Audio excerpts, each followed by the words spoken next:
1. You are live, you are live. Welcome to the Sunset Safari.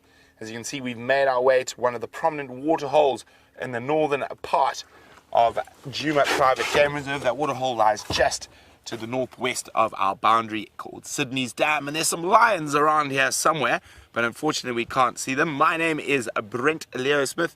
I have Jean-Ray on camera with me today, and Jamie and Vim are unfortunately battling a few gremlins, so they're still back at camp. Hopefully they'll be out shortly. And then we have Rebecca and Louise in final control.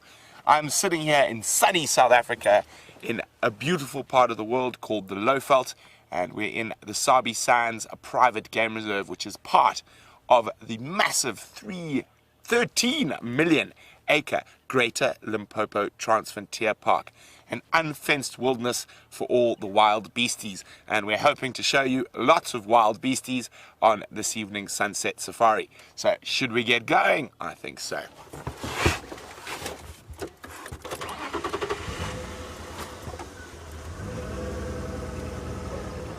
So it was quite a busy cat morning this morning. We were lucky enough to have one of the Birmingham males down on Cheetah Plains, and he has left and he's gone to Nkoral, the neighboring property. But there's quite a lot of wondering about these lions at Sydney's, and that's one of the reasons I came up here to have a look. I've heard that Cheetah Plains posted some pictures. I did have a brief look, not a proper look, and I think there's some speculation that it might be junior with Ngoma lionesses. I think probably not. I think from what I can see, that male looked a little bit too young to be junior, and he should be 4.5-ish now. That male looked to be closer on the 2.5-ish, 3 side. So it could be Mangen or Mangen Pride, also known as the Tsalala breakaways, or it could be the Tsalala Pride themselves that also have a few young males. But very exciting, leopard tracks came in across from Torchwood and were lost at Buffelshoek Dam, and then they went into the block between Buffelshoek and Hyena Road, and I'm hoping it's a big male known as Tingana. He's the dominant male leopard in this area, so fingers crossed that we're going to have some kitty cats, and preferably spotted ones. They've been a bit scarce over the last week or so, and we have had a few brief visuals, or one brief visual of Queen Karula as she crossed out of our traverse area. But I think we're sort of owed a nice good leopard sighting, so hopefully Jean-Ray and I will be able to bring that to you before the end of the Sunset Safari. And there we have a beautiful bird of prey that Jean-Ray is going to show you. That is a bateleur. There we go, one of the sharpest eyes in the bush, the bateleur. And you can see they do the little wobbly flight. It looks like they're balancing on a tightrope. And that is the French meaning of the name bateleur. That's where they get that. They have that peculiar flight pattern because they're very short tail. So they have to overcompensate. Nice camera work, Jean-Ray. There he is, sawing on the wind. Now, they're often the first bird. Off he disappears. Yeah. And they're often the first bird to spot a carcass. Now, in a lot of cases, vultures will fly around much higher than a bateleur, and they spot when a bateleur goes down to ground. They'll often come down to investigate to see if that bateleur's eagle eyes have spotted something they've missed. And sometimes you get some really funny things when a bateleur lands to have a sort of a drink of water out of a puddle, and then all of a sudden 4 big vultures are like, where's it? Where's the meat? And of course, there is none.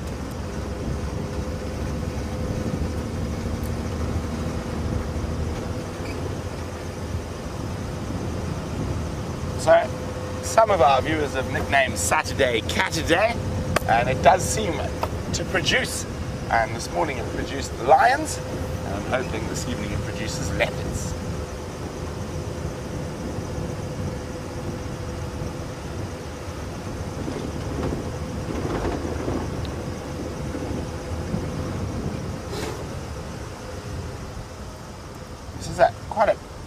big thoroughfare for a lot of the animals, including the leopards. It always pays to check at this road junction.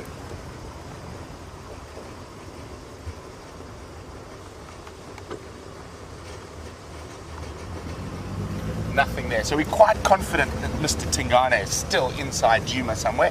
It might not be Tingana, it could always be Gajima. It is right on that sort of area where we see Gajima. For those of you who are not sure who Gajima is, he's another male leopard who's come from the north. He's very unrelaxed around vehicles.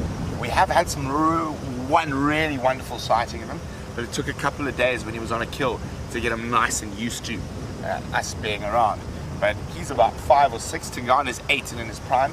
But there is a possibility that this male from the north, or the ghost from the north as I like to call him, is going to start moving further down into Djuma.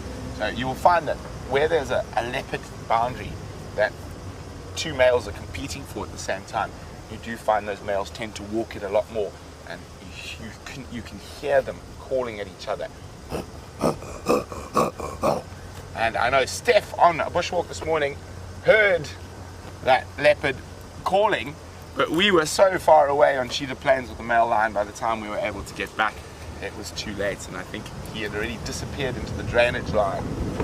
A drainage line is sort of like a dry creek or dry river, and the Sabi Sands is inundated with these little creeks.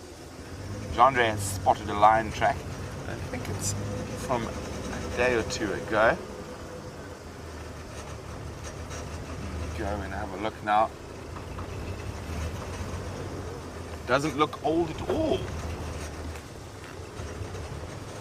I cannot see it yet.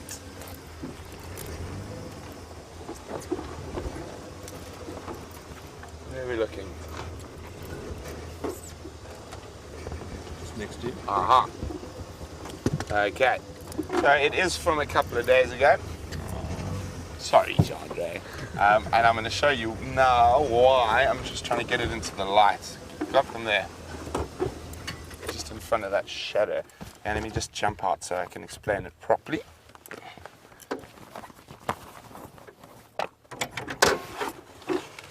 Okay, so Jandre was quite excited. He thought they were fresh, but they are not.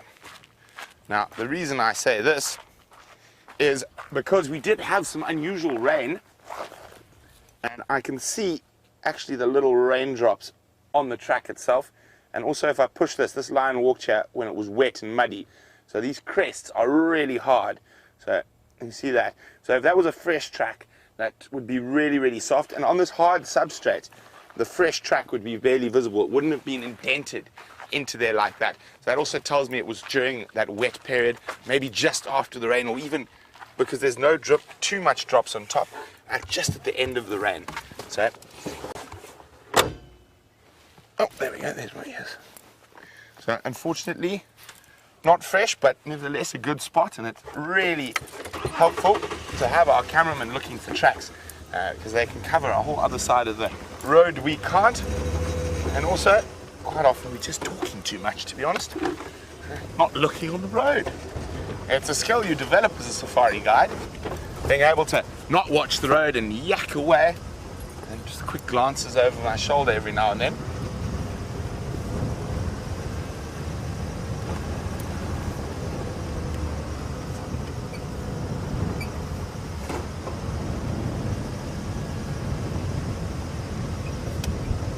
Hi, Edmund. Edmund was with us on the sunrise safari. It looks like he's joined us on the sunset safari as well. So good on you, Edmund. Lovely to have you out with us. Edmund would like to know, do you have to be African to be a safari guide? And what does it entail? You don't at all. A very good friend of mine is Venezuelan, and she's a safari guide. And basically there are sort of legal requirements if you are guiding guests. And there are various different courses that you can do to become a qualified guide, but generally, like with most places, work permits can be an issue if you are not from the country you want to work in. So you normally have to prove you have a specialized skill that puts you above and beyond the local guides. Foreign languages is always a good one, but there's a lot of different courses you can do to become a legally qualified field guide. Also, certain lodges will also run their own in-house training course. Those are the best ones for me. Probably the best is one that happens at Pinda is the best of the training courses. So if you want to be a safari guide, maybe have a look about that Pinda training course. So a lot of them you pay for, and then you get your qualifications at the end. The Pinda course you don't pay for, in my opinion, it makes it a little better. What happens is then, if you pass the selection course, as it's called, you then get offered a job, and you pay off the training of you over a 2-year period. And you get a very, very good training from that Pinda course. I myself did it a little bit differently, but I grew up in the bush and I grew up in safari lodges, so I've been lucky. I've been trained since I was about 5 years old. So pretty much always going to end up somewhere in the bush, and I'm happy to have ended up here on Safari Live and get to explore the wonders of the Northern Sabi Sands Game Reserves with all of you.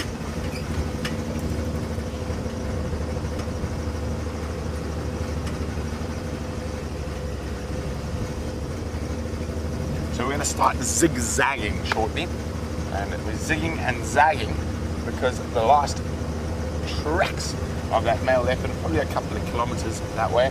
So we're just going to check Gowrie cut line, make sure he hasn't come further already during the day.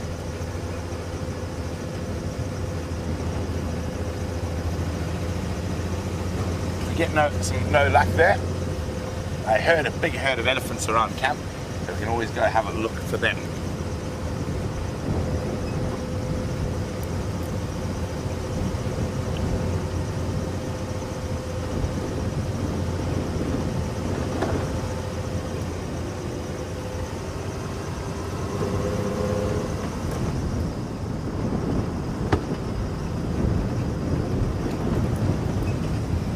See, we're heading due east down the long, straight boundary road. I love the view from here. It's sort of a road to nowhere, just into the bush. You can see it heading east towards the Greater Kruger National Park. This road ends on the boundary.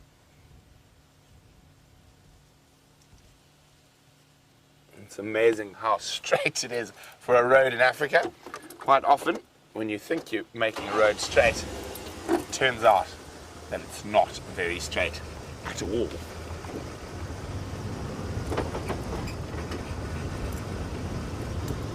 I'm just going to give my monitor a little bit of a dust off there. Let's see what the camera's looking at.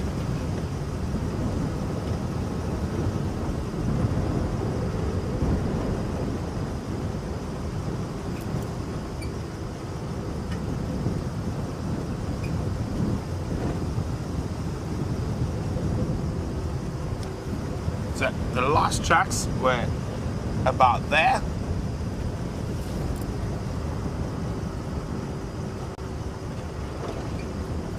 Hi Chitra, who was also watching the sunrise safari. Chitra would like to know, do we have any luck with those female cheetah tracks after the show this morning? Unfortunately, that lovely lady decided to depart and go on holiday in the Kruger National Park. So we are unable to traverse across that boundary. So I wasn't unfortunately able to follow up any further, but we will be checking in that area in the upcoming weeks to hopefully find that female cheetah.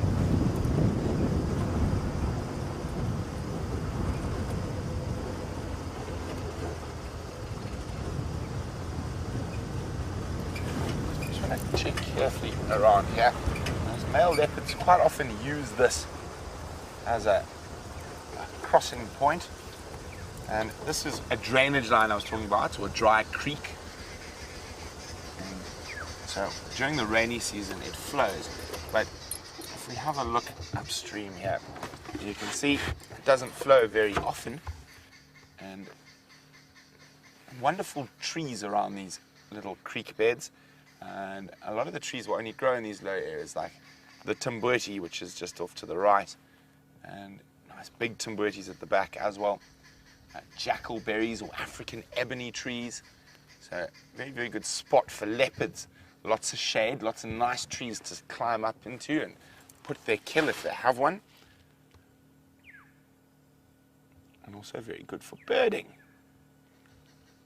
We can hear a babbler babbling. Oh, he's looking at us as well. Oh. So we got an arrow-marked babbler. There's one making all the noise. Obviously quite aptly named. We got him. Okay. There we go. There we go. Babble, babble, babble, babble, babble, babble, babble, babble, babble, babble, babble. So, if any of you are new to Safari Live, we really encourage you to keep a bird list. So, if you're just starting your bird list, here's bird number 1 for the list, the arrow-marked babbler. Named so because you can see those little sort of white arrows on his chest. One of the diagnostics is that bright orange eye.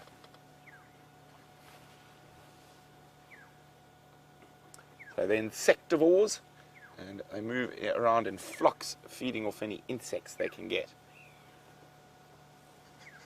There we go. And very aptly named, as you can see, babbling away.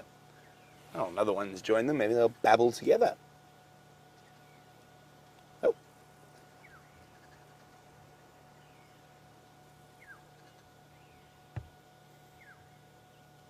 And if you're wondering anything about the babbling babblers, you can ask me a question about them, and you can do that by using the hashtag SafariLive on Twitter, or you can pop me an email on questions@wildearth.tv.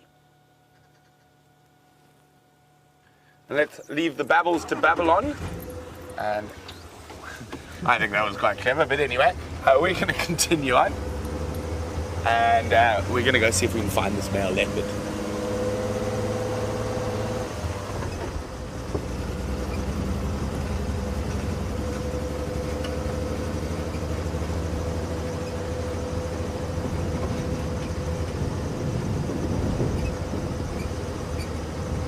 Lovely, lovely winter's afternoon here in the Sabi Sands, and you can see very few clouds out in the sky, lovely and blue, and hopefully we can go now find a cat to put in this glorious afternoon sunlight.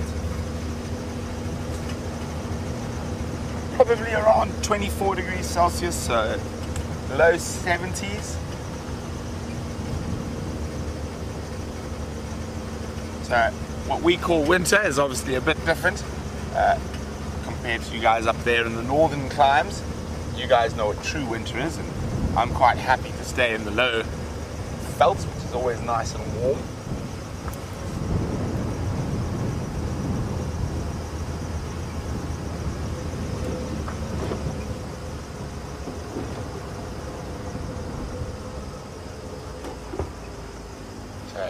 Last tracks that male leopard were coming towards this road, so we're just going to check down here carefully and quickly before going back to the last track. Sometimes going back to the last track, he might have lain up quite close to the waterhole. He might have a kill nearby, and he's going to and from the waterhole to his kill. Yeah. So 1 second, just going to be on the game drive radio. I'll tell you all about it in a sec. Standing by.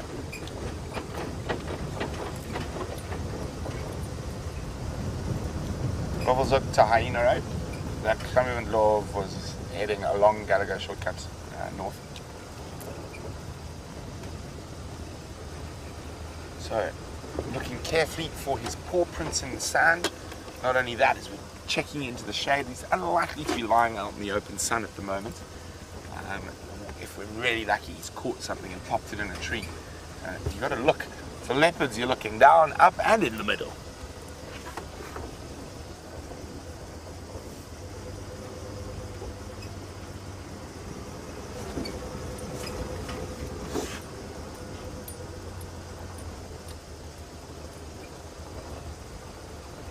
So no sign of him yet. There's a nice prominent elephant path that I have seen male leopards use frequently in this area. It comes out near that big knobthorn over there.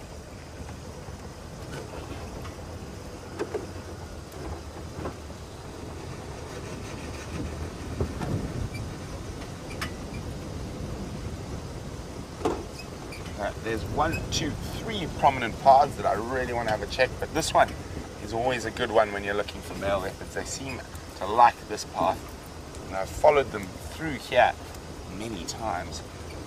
I don't see any tracks just yet.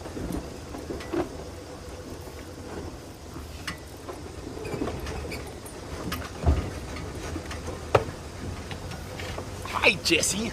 Jesse is saying, since I've guided and seen so many different parts of Africa, is there one particular space that stands out for me? Jesse, I really like all the places I've been in, and for different reasons. And that's the wonderful thing about the bush. It is so diverse depending on where you are. But if I had to, I would say, if I had to do sort of a top 5, I couldn't even do a top 3. I'm a huge fan of the low veldt of South Africa. Love it down here. Actually, I live down here, so it sort of tells you how much I love it down here. So not only when I'm at work, when I live just up the road on another reserve. And then I would probably all the northern Botswana, Kwondo, Chobe, Linyanti, Savuti, that whole area. The Luangwa Valley in Zambia is another magic place for me.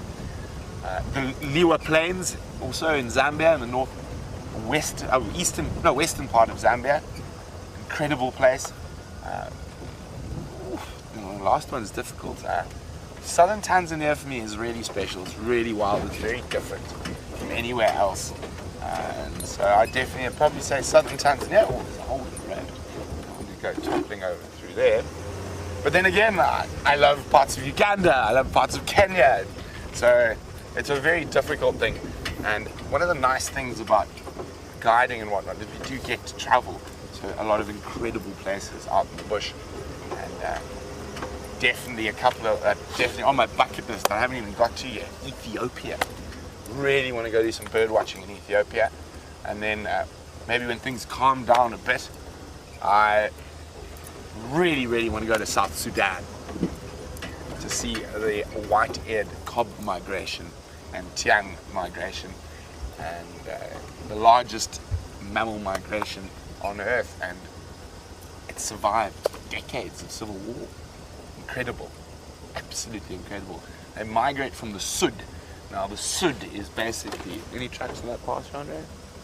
The Sud is, I think it's the biggest swamp in Africa, and it is on the Nile River. So during the dry season they migrate from these massive open plains in South Sudan to the Sud. And again, a whole host of species that I've never seen there, so it makes me quite excited about it. Unfortunately, the political climate in South Sudan leaves a lot to be desired.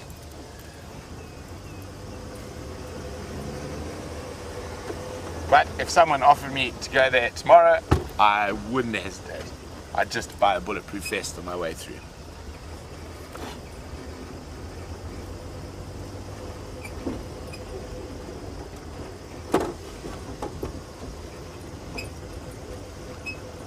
Okay, Mr. Tinganana, where are you hiding?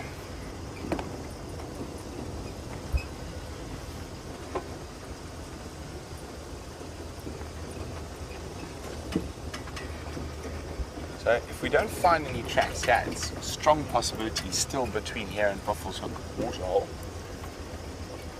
So it might be worth going to have a look. Maybe he went backwards for a drink. Unlikely, but we can be optimistic, of course.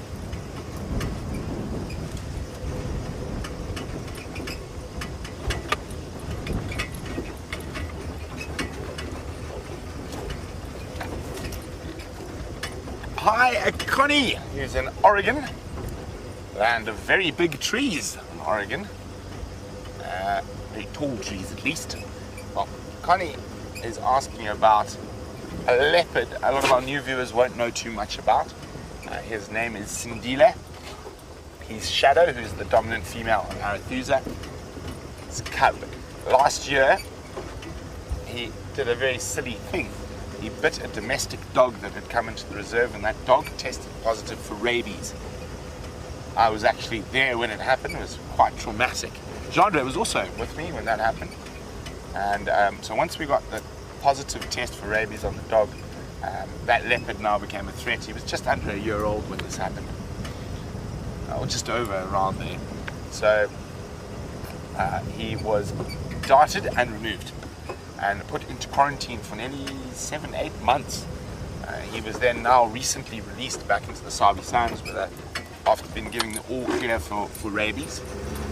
He's got a satellite tracking collar on, but he is a young male leopard, so growing. It's a very specific drop-off collar, very expensive little piece of equipment, but it'll drop off before it gets too tight on him. So there's the backstory to Sindile. And Connie is wondering whether we will put him on camera if we see him. Most definitely, Connie, we will show him to all of you. So we're not privy to the information about exactly where he is, where his movements are. Only the scientists who are pinging the collar have that information, and we wouldn't ask them for it anyway. So we cannot tell you exactly where he is because we don't know. But if he happened to appear and I found some nice fresh pug marks on his old haunts around Gowrie Main, we would definitely show him to you.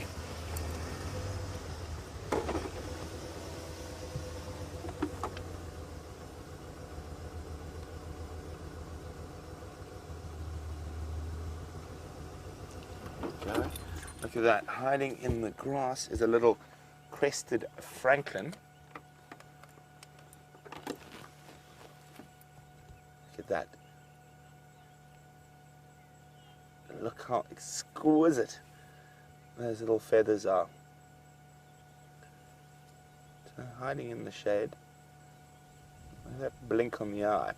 And there's another bird for the bird list for anyone who's starting a bird list. And we're going to leave this little francolin, but let's jump across to Quarantine, which is a clearing outside our camp where Jamie is sitting with some elephants.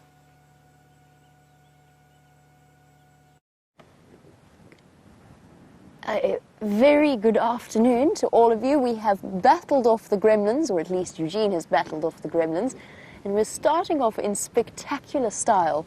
Just have a look at this enormous elephant bull. He just dwarfs the rest of the herd in comparison. Magnificent male. What a way to start off our sunset safari, and basically right outside final control, actually. He is truly magnificent. There's actually, as you can see, there's a whole breeding herd there as well, and we're feeling a little bit pressurized by him. He is perfectly peaceful and content. Brent called me over the Game Drive channel while we were busy fixing the problems with Wendy, and just let me know that there's one of the bulls that is starting to go into must, and that is a little bit cheeky. And you can see there, this is probably the gentleman that he was referring to. And if you look very carefully, you can see the liquid that's starting to be secreted between his eye and his ear from his temporal glands.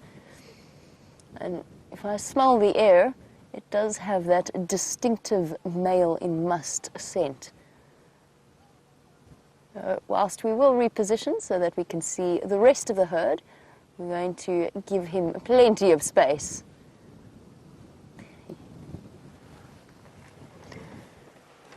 What a wonderful way to start off our sunset safari. For those of you who are joining us for the first time, my name is Jamie. My apologies for the somewhat delayed start to our afternoon safari. We just had to work on a few technical issues. And this afternoon, Viam is on camera with me. And together, along with Brent and Jandre, we will be traveling around the different reserves and showing you as many extraordinary animals as we can. And of course, Viam and I have a specific desire today to see a leopard. Viam, of course, always wants to see a leopard, not that I don't. But it has been a very long time since I last managed to put one on screen. So I think it's time to break that leopard drought and find one. It's not just me, we've all had a bit of a leopard drought. leopards have been playing hide and go seek. Luckily for us, there are herds like this all over the show at the moment. Now, this morning on our sunrise safari, we saw one of the smallest baby elephants I have ever seen. That little elephant must have been probably somewhere in the region of maybe a day old. I think it's the same one I saw yesterday with Viam. Oh yes, there's that smell. Somebody's very definitely in must. I'm not going to push any closer than this. Oh, there's the tuskless bull. He's also a lovely gentleman. He is... Sorry, I'm just having a look at him. Also a big boy, and you don't often see tuskless males. He is particularly distinctive because he's quite a large gentleman. And very, very, from what I've experienced with him, a very even-tempered male. The elephant herds spending a lot of time being harassed by bulls coming in from the Kruger. You see that very distinctive movement that he just did there, putting the tip of his trunk in his mouth? That was the elephant equivalent of a phlegm grimace. That movement that animals do to draw the scent that they're smelling into the vomeral nasal organ. They scrunch up their face kind of like they're snarling. Elephants can't do that, so what they'll do instead is touch their trunk to a scent and then pop it inside their mouth and touch that organ with the tip of their trunk. We've got such an interesting comparison here. One of the biggest tuskers that I've seen, not quite as big as the one that Brent had yesterday, but perfectly sizable, and then an elephant bull with no tusks whatsoever. And very clearly being intimidated by the presence of the other large bulls. Don't forget that you can send through questions on #SafariLive on Twitter, or you can email them through to questions@wildearth.tv. And we do love to hear from you at all moments. It's like having you on the back of the vehicle with us and having a conversation. Roughly 4% of elephants will be without tusks.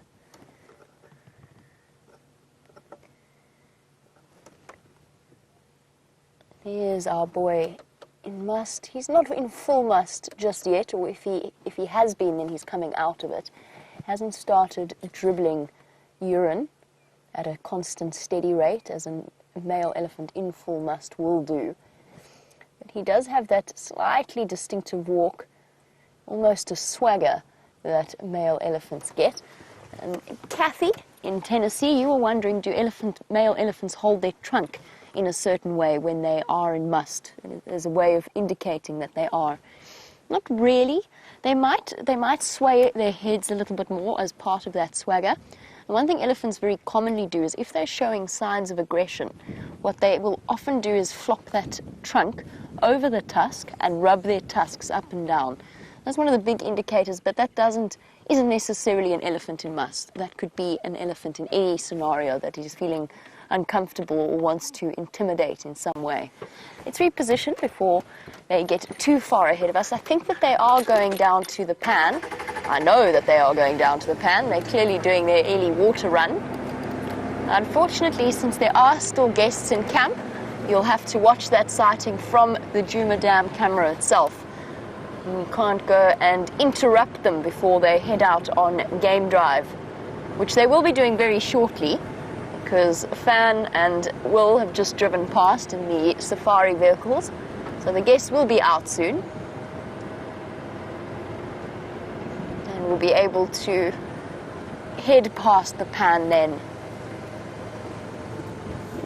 Trio of really lovely bulls.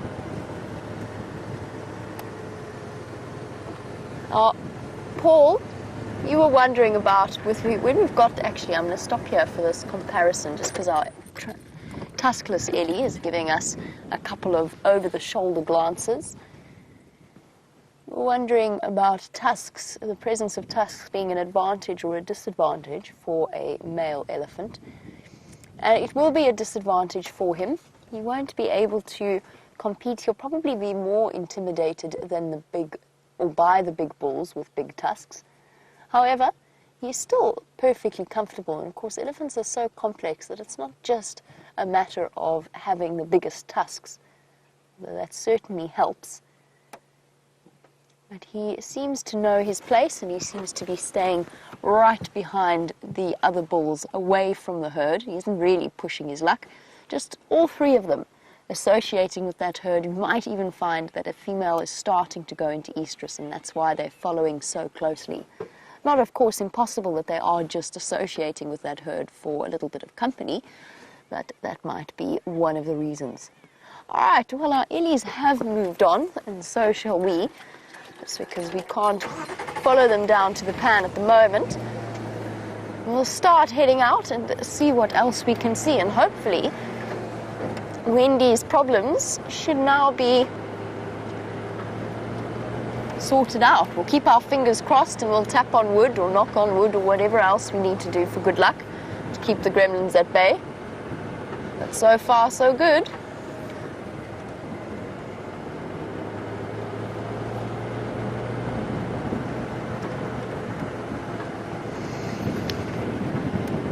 I am, of course, only on quarantine at the moment. Aha! Ellie's not going down to the pan. Ellie's walking right past the house where, oh, whoopsie, Brent, Jerry, Eugene and myself all live.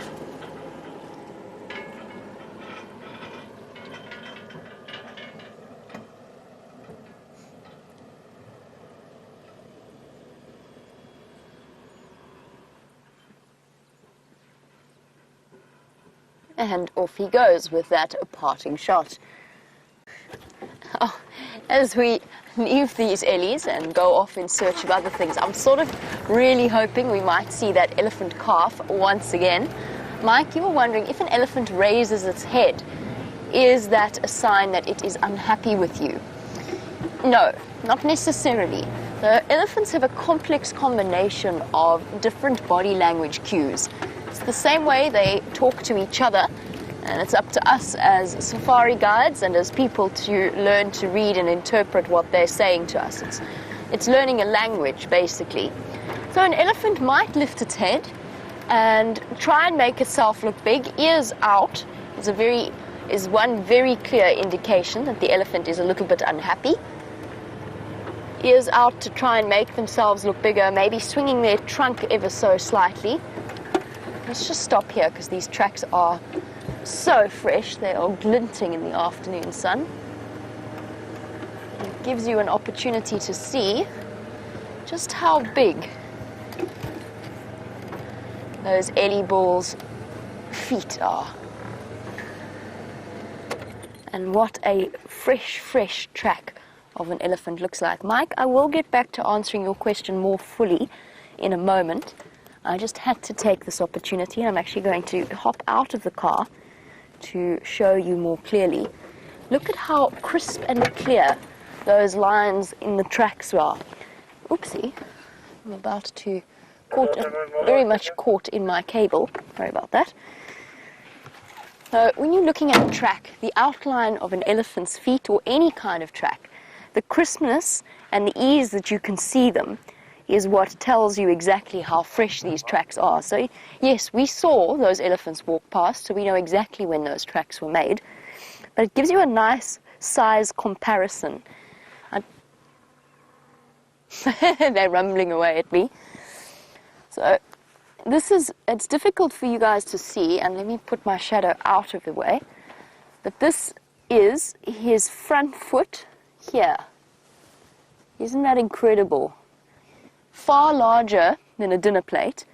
His back foot is slightly more oblong and forms a little bit of an arrow pointing in the direction of where these elephants were going.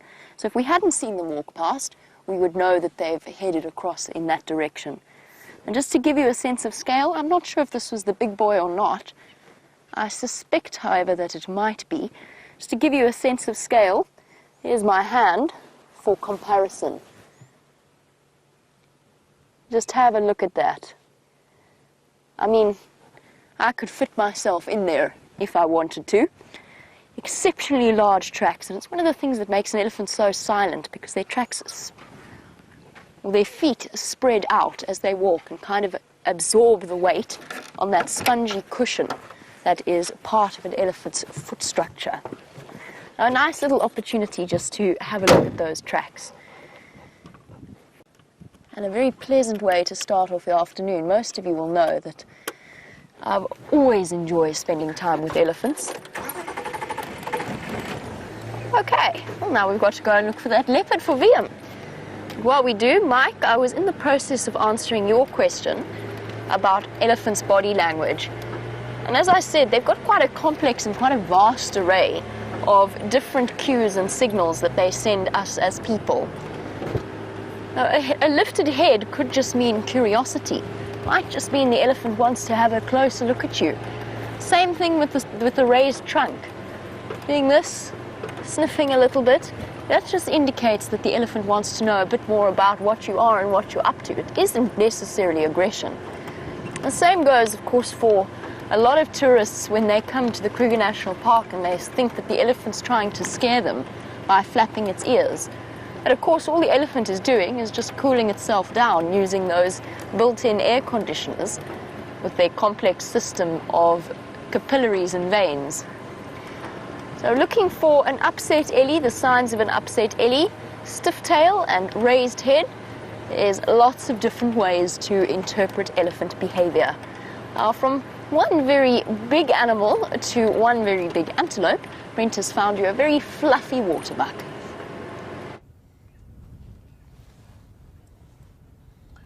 So we're at the Buffalo's Hook waterhole and there's a pair of waterbuck having a drink. Isn't that just lovely? They are such cuddly, I think is the best way to describe a waterbuck. Yes, you, cuddly. And that wonderful fluffy neck.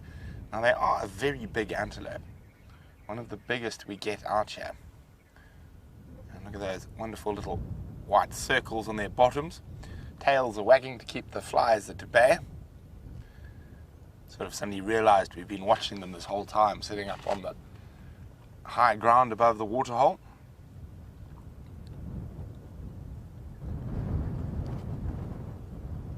Very windy at the moment. So they're going to be quite cautious while drinking and looking around, making sure nothing's going to ambush them. And just to the left of them, on the move at the moment, is a grey heron. Wonderful bird. Out after fish and frogs. Well, not too many fish after the dam dried earlier this year, but definitely some frogs and aquatic insects, hopefully, for it. And not that it's adverse to eating non-aquatic insects and creatures.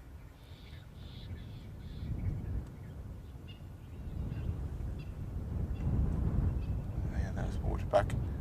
Now, waterbuck is one of the few, well, not the few animals, but all animals will, if they feel enough pressure, run into the water for safety. But waterbuck tend to do it a bit more often. What is that waterbuck seeing? So when you see it's looking back, it's a little bit nervous. I can't see anything just yet. Wouldn't it be magnificent if the male leopard just decided to stroll out?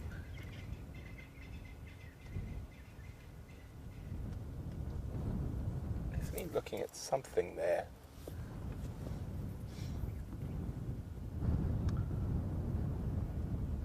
Now, as we get deeper and deeper into the dry season, little water holes like this are going to become incredibly important. You can already see a mass of animals that have utilized it. So they've dung everywhere, and they've come down here to drink, and there's literally elephant dung, buffalo dung, and tracks everywhere. There's just this myriad of tracks around this waterhole. And I was hoping for a bit more But as you can see, I'm going to get Jean-Ray to show you now. I mean, literally there's not an inch of sand that doesn't have a footprint on it.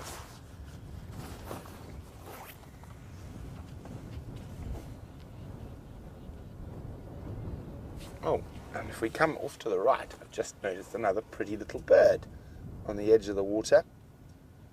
A little bit more to the right. Keep coming, keep coming, keep coming, keep coming, keep coming. Okay, now we've gone a little bit to the left. We can zoom almost center screen now. Right on the edge of the water, a little bit to the right. No, not the heron. Okay, right down on the edge next to us. No, not the oxpeckers. On the water right next to it. There we go. Very dainty little bird called the three-banded plover. Look at that. Sifting for little aquatic insects on the edge. So, almost exclusively found near bodies of water. A little plover. Oh, itchy.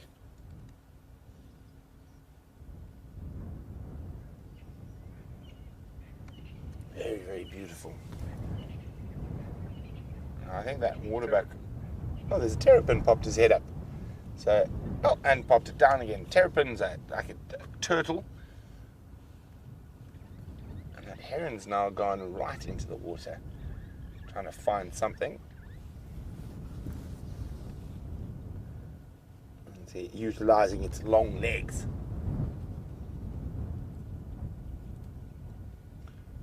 Now, if any of you live in Europe, the grey heron also occurs there, and if I remember correctly, I think it also occurs in North America. So one of the most widespread bird species in the world. But enough dilly-dallying at the dam. We got big cats to find. So I took a little walk into the bush and I found those male leopard tracks. Now I think, unfortunately, that male leopard is still in this area here. So there's a big elephant path over there. There we go, it goes off into the bush there. And I walked down it, we followed his tracks. And he goes into a very thick area where there's a myriad of those little dry creeks I was talking about, very steep ones. So even if we did find him, we're unable to get a vehicle in there. And I definitely think it's going to be worth our while coming back a little bit later when that leopard's likely to get moving, sort of around 5:30ish, and check on the other side of this block. But till then, let's go see what else is out here on Djuma Private Game Reserve.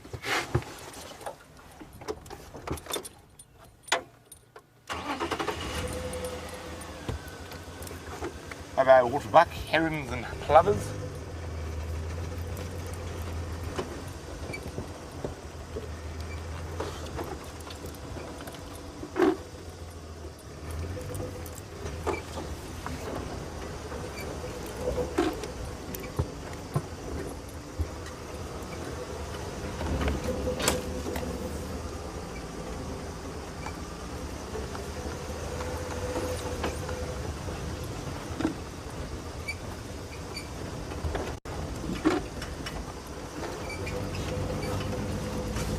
Hello, Debbie in Vancouver. Debbie's wondering why our leopards are being so scarce, and are they staying deeper in the blocks because of the drought and less cover? Not at all, Debbie. I think we're just missing them. Our timing's off at the moment, and they actually love drought because it makes it a lot easier for them to catch animals, because the animals are forced onto water points. And also they're not in the best condition, so it does make it a bit easier for them to catch prey. So it's not that, I just think we're a bit unlucky at the moment, to be honest. We've got lots of lion luck at the moment, but not very much leopard luck.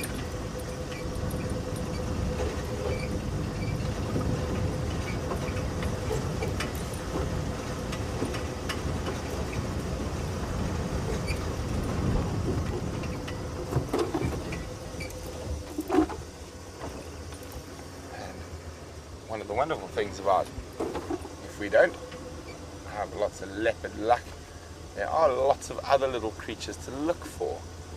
And that one has done a disappearing act, unfortunately. It was a little robin. A little bird flew into that thicket there, but I can't spot it now. And we have been doing so well with the birds so far. I think we've got 4 or 5 species. I think my personal best in a game drive, put them on camera, is when James and I had a competition. I think we got 26 or 27 species in one drive. Now, it's going to be challenging in this weather with the wind, but I think we can give it a go. We've started off well, slow but steady. So let's see if we can beat the personal best of birds on the live drive.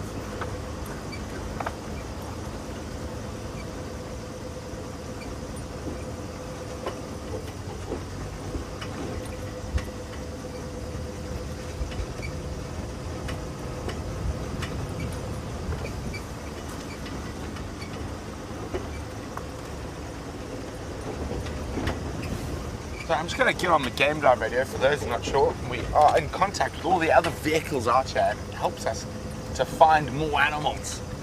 So I just want to get an update if Taxon had anything further on this male leopard. Taxon is the safari guide who drives out of the Juma Lodge. Taxi.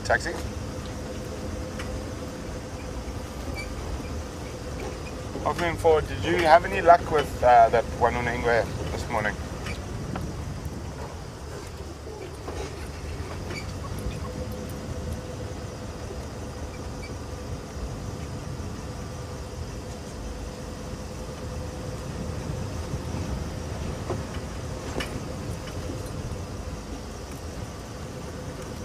Copy, thanks, Taxi.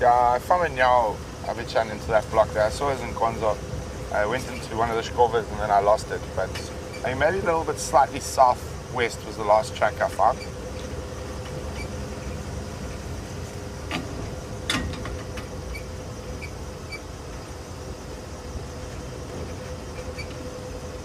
Sorry about this, guys. I'll be with you in a second. Oh, more wolfback. Copy, thanks, and Paul.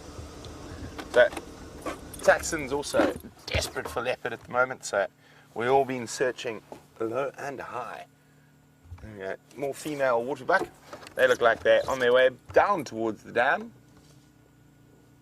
Bye bye, ladies.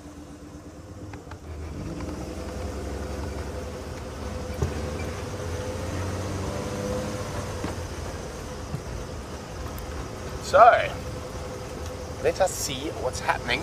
And it sounds like Jamie's on the birding competition as well. Is that a challenge I do detect? I think we have an unfair advantage with our camera, but let's go see what birds Jamie's got.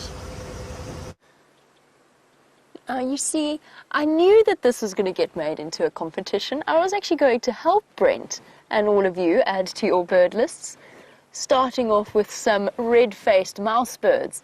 The reason I say I'm not going to try and enter into a competition in this is because, well, we don't have the camera to do it, as Brent actually commented on, in all fairness. I was intending to add to the bird list, not necessarily compete in the bird list, the bird list.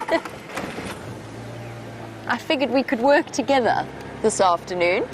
Let's not do a competition, although it is, of course, a competition to find that leopard. That's a different story. That is a genuine competition. But the bird list, I feel as though this afternoon we should all work together. Or at least the 4 of us should work together. We've added a 5th one to Brent's bird list. A red-faced mouse bird is what you were looking at there. Been a long time since I've driven along Ingwe Alley. Ingwe Alley got its name from its propensity for leopard sightings. I just thought it might be a nice idea to come travelling along here. You never know. Tingana could well pop out. This is one of his favourite spots. It's also one of Karula's favourite spots. She really enjoys the riverbed system that runs parallel to this road. And in fact, this is where I had my very first proper sighting with Karula. It was the second time I'd ever seen her, but it was the first time I enjoyed spending a little bit of time with her, where she, got some nice courting happening here with these kudu.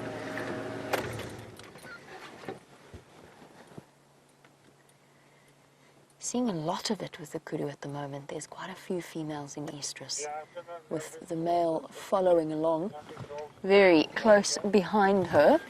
This could well be the same courting pair that we watched a couple of days ago at Ruetela Dam. Let's try get another view. Unfortunately, that female seems quite intent upon moving away from the attentions of the male. Everybody duck. Watch your heads. We're just gonna skim that. Here we go. Made it. And heads again.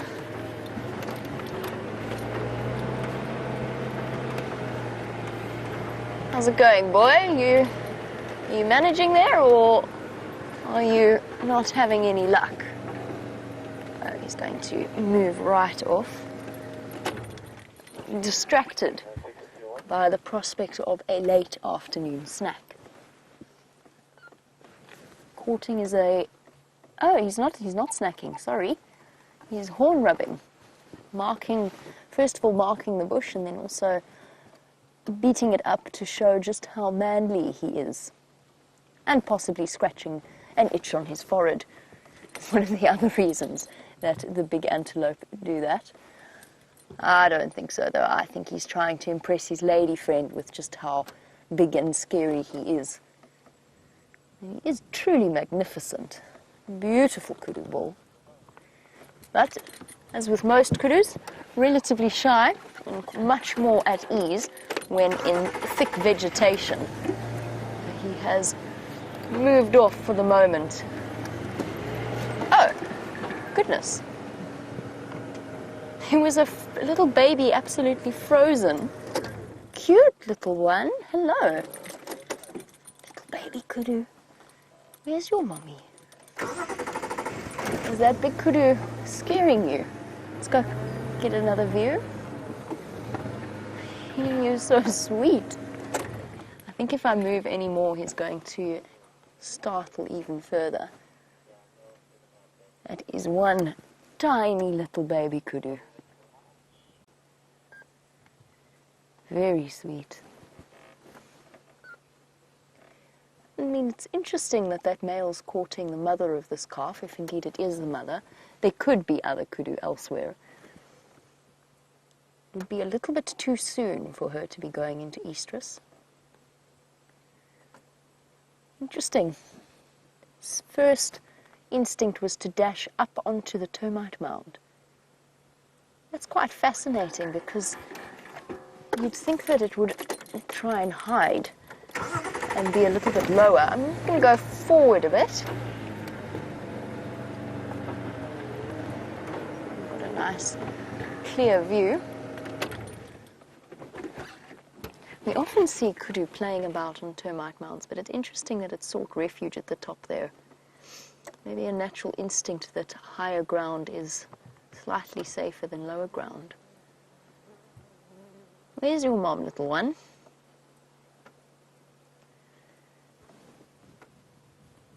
If I stay really, really still, then she can't see me, I think is the approach here.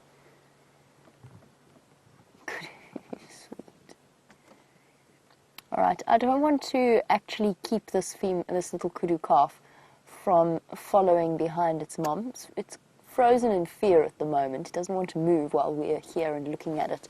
So we're actually going to move on so that we don't run the risk of separating it in any way from its parents. I can't see any other kudu. Have you seen one, Viam? Oh, there's another male. Maybe following behind. He's obviously not been the victor in this competition for the female. Oh, and he's going to walk, hopefully, right out in front of us. He is also magnificent. Big, shaggy neck.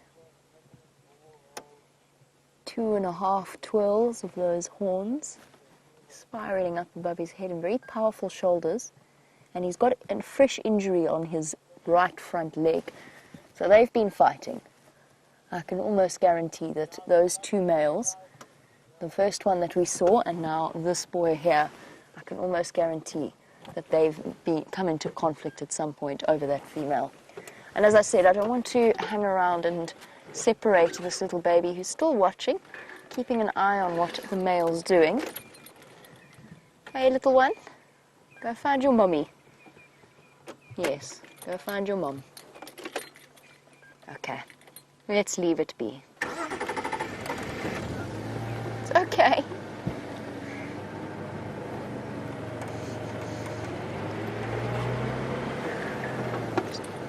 There's Franklin alarm. I think I just heard Franklin alarm calling. Sorry, I just had to switch off the vehicle so I could listen. I do hear Franklin alarm calling. In this thick drainage line. Let's go, I think let us go around into the other side and just check up. Could well be a bird of prey that startled them, but it could also be, of course, there's always the possibility of a leopard hanging around. That frantic screech, though, that I heard, I find impossible to imitate. It's a sort of a chugga sound. And then what they do, that's their alarm call when they've got a serious fright, when they've been hunted by something like a goshawk, for example. And then what they do for ages afterwards is they make these little sort of stuttering cries of alarm, like they're terribly, terribly upset. And actually, I can't go down there because I won't have signal in that little dip. Hello, guys. Long time no see.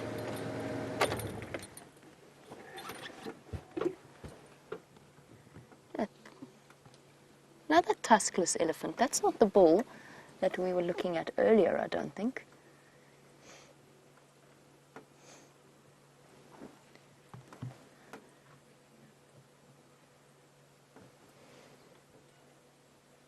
Interesting.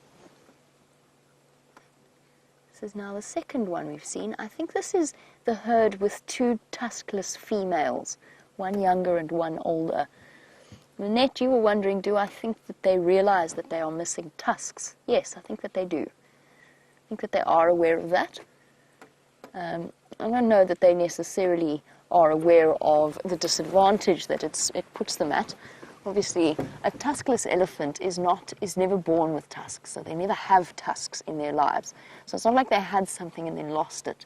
But they can't use them for digging, they can't use them to scrape up the bark, obviously, to strip bark away from the trees. So they've just got to have a very different approach to feeding. We should be able to keep watching them from this side.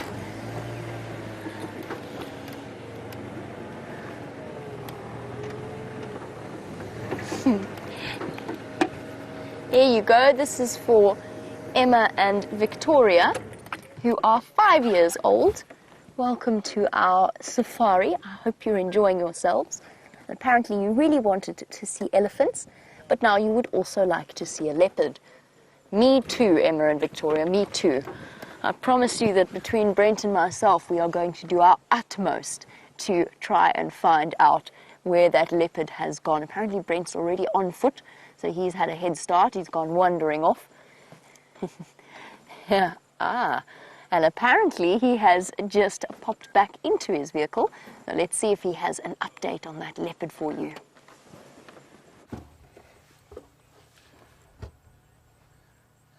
So look at that.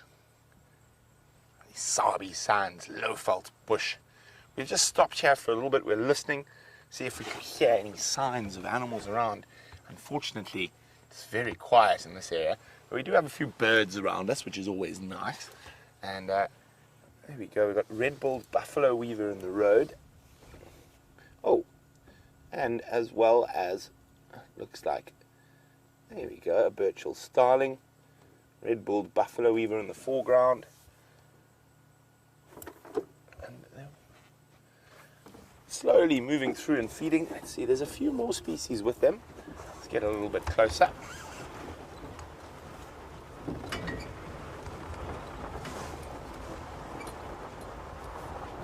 You can see them all flying around. There we go. That yellow-billed hornbill. So it's not uncommon to find these mixed groups of birds feeding together. And they all feed on slightly different things. Oh, off the hornbill goes. He's not feeling very photogenic. Although, incredibly beautiful bird. I still love those little patterns on his wing.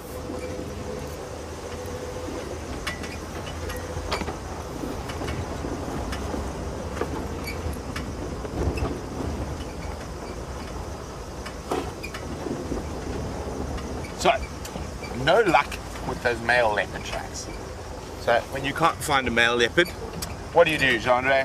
Find a female leopard. There we go. So we're going to go look in that area where there was a report of Queen Krula crossing yesterday, but come heaven or high water, we can't seem to find any sign of her. But maybe this afternoon's going to change our luck.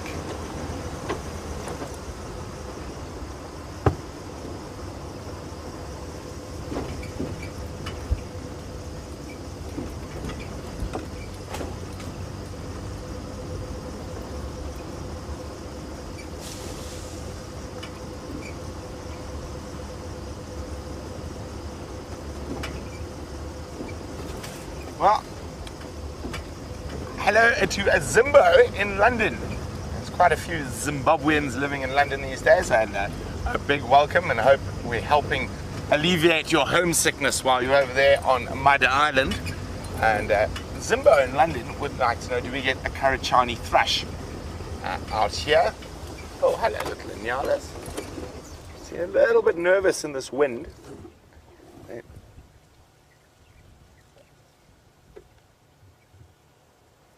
Look, there we go, little Inyala. I've just heard an interesting update on the Game Drive channel in front of us. Okay, let's try and get a little bit closer. So, I've just heard something on the radio. I'm just going to answer quickly.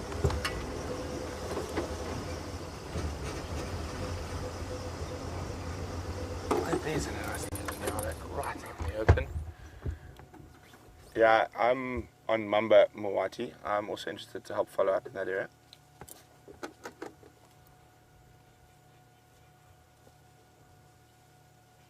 Look at that. Look at that. Beautiful, beautiful little antelope. And Kathy in Tennessee, don't worry, Zimbo in London, I haven't forgotten you either, is wondering, she keeps getting confused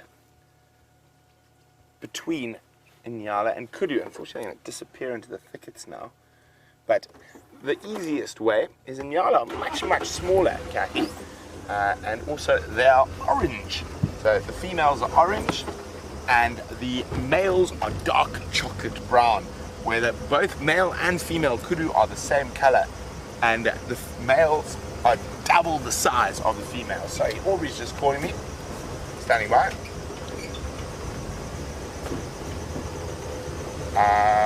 Moati Mamba.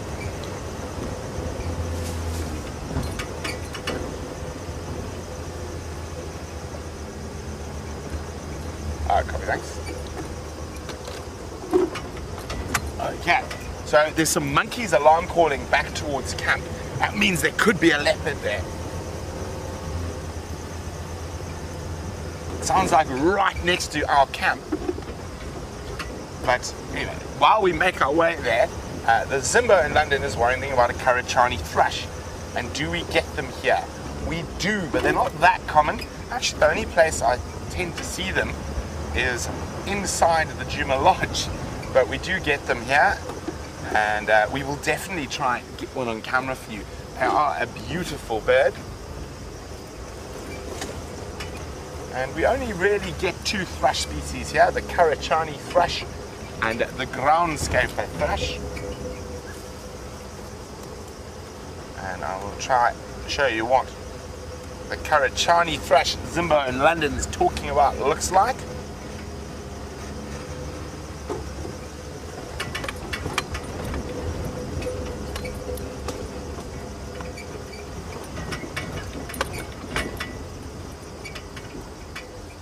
Okay, let's have a quick, just get through this bumpy section. I'll show you what the thrush looks like. Yeah, there we go. And let's just get up and out of the bumps.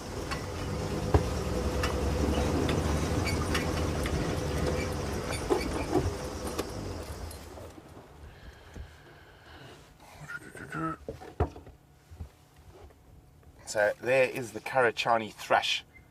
The Zimbo in London is looking forward to seeing, and sure, it reminds you of home.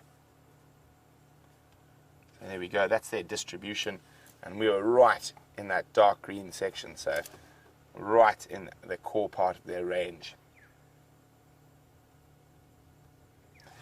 Okay, well, we're going to keep moving towards where there's possibly a leopard that's being shouted at by monkeys. Kim is wondering, what's the story behind Djuma Game Reserve? So it's actually quite an interesting story, Kim. So this whole area, the Sabi Sands Game Reserve, is made up of a bunch of different farms.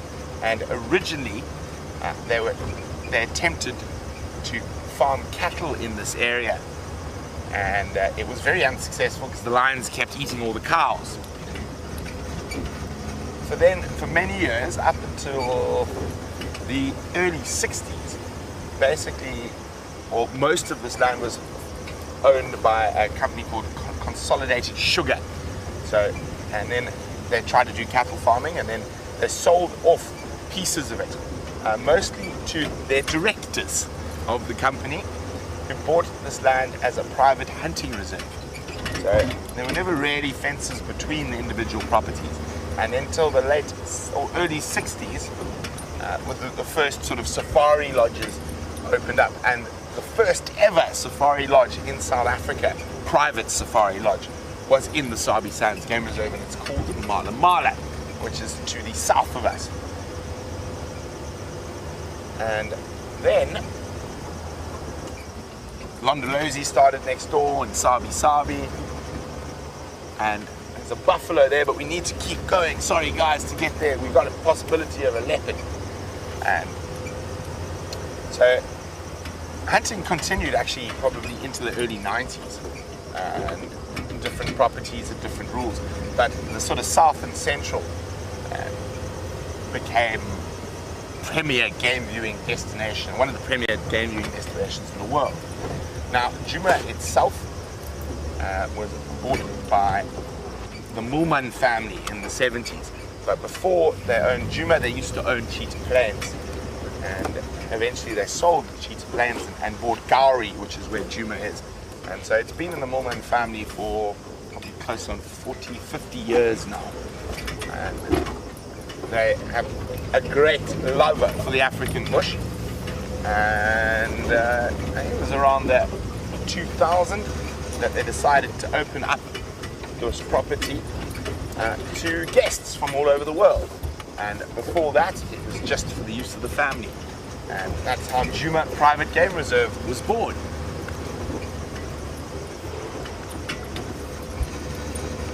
And there are two lodges on it, Galago and Vuyatela. And each can sleep 10 guests.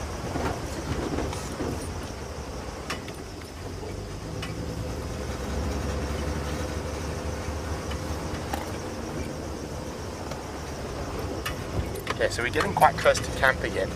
I'm just going to get on the radio with Aubrey, ask him where he'd like me to check. Aubrey.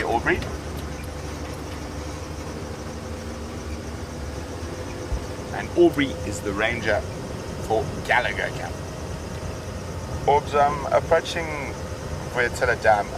Where do you want me to check? Would you like me to check Mvubu to the shortcut or round towards Gallagher shortcut?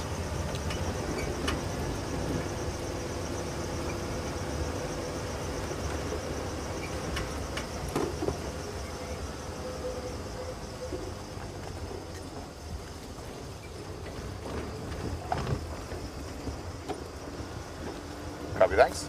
Well, when you're in a rush, things appear. So we've got zebra, and we've also got a traffic jam up ahead.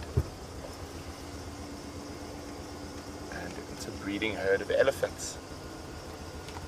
Hi guys. There's a big bull at the back. And yes, a little bit unfortunate.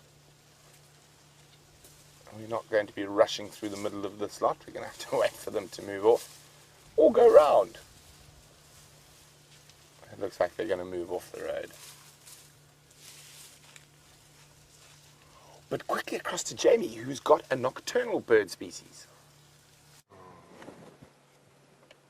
Well, here we go. I know it's not an exact competition, exactly. I've already said it's not a competition, but if it were a competition, I'm pretty sure that these birds that I've just spotted should count for several points, because if we have a nice close look very, very carefully. Unfortunately, we need Brent here with the super zoom camera. We have two little barred owls roosting tightly squished together, one of the smallest of our owl species. Isn't that lovely? Picture of serenity. They keep every now and again glancing back towards us. They're so far away, at first I wasn't entirely sure if we were looking at pearl-spotted or barred owlets. But from what I can see through my binoculars, they lack the eyes on the back of the head that is typical of a pearl-spotted owlet. I'm relatively certain that what we're looking at is a pair of barred owlets, and then of course the Inyala walking underneath them. Now I absolutely love seeing the little owls. It's a pity that we can't get closer. However, you'll have to take my word for it that their facial expression is always incredibly disapproving, like you've done something wrong. You've done something to grievously offend them somehow. A very serious look to them. The pearl-spotted Scops owl and the African barred owlet all have that identical disapproving expression. Nyala crossing.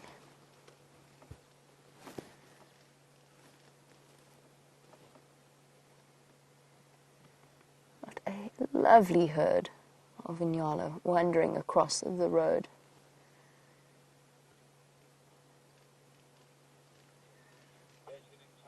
Oh, look at all the dots on that one at the back.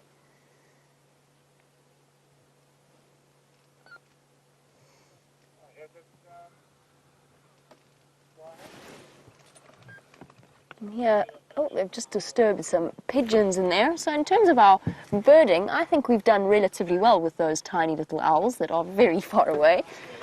I just noticed them in terms just being like something slightly off about the tree branch. Now, Barbji, just on the subject of birds, you were wondering if we get white-headed buffalo weavers in this area, and the answer is no, we don't. The only buffalo weaver we see here is the red-billed buffalo weaver.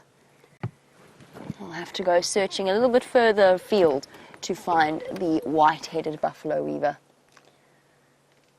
Cute. All right, let's leave our peaceful owls, since they're not going to be up to much.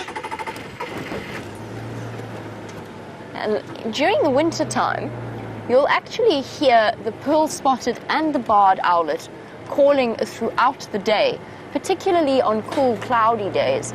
Now, typically in summer, they are crepuscular birds. In other words, they are active in the early evenings and then in the early mornings as a way of largely to avoid competition with the larger owl species, which can and do hunt them if they have the opportunity to do so. Now, that's the reason why the littler owls are crepuscular. It also means that in winter you see them far more frequently, or at least you hear them far more frequently than you would during the middle of the day in summer. And for those of you who keep an eye on the Djuma and the Arathusa Dam camera, you may even have heard them every now and again, particularly the highly vocal pearl-spotted owlet that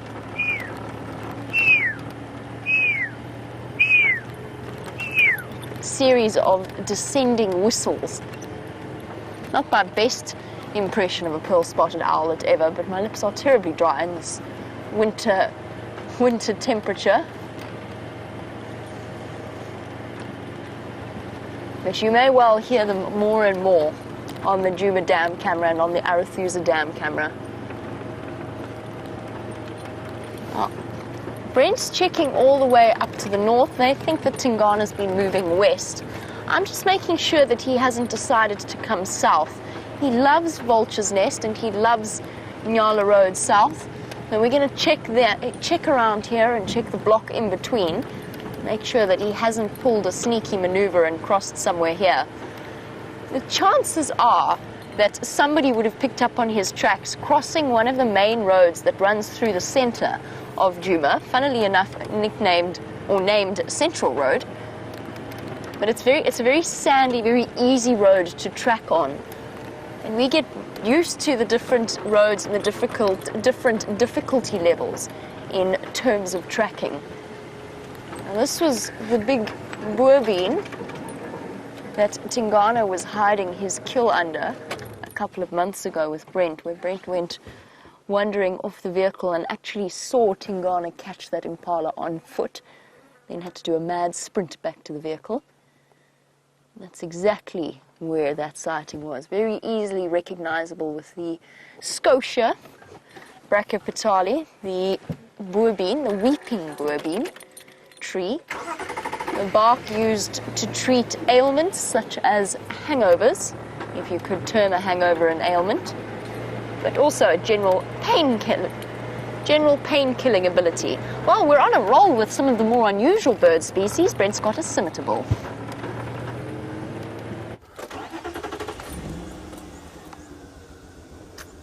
So we are now in that area where the monkeys were alarm calling, and I heard some little bird alarm calls. Just double checking around this area.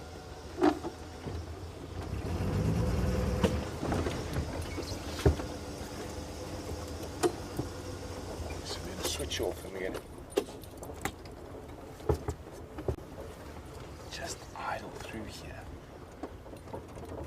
So the monkeys were alarm calling around here.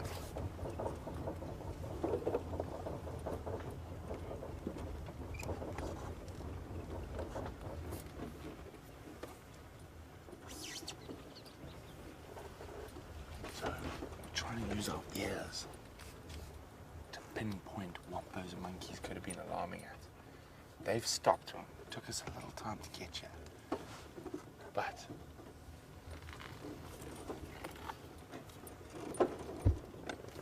be just the tiniest little bird's alarm call that helps us find a leopard.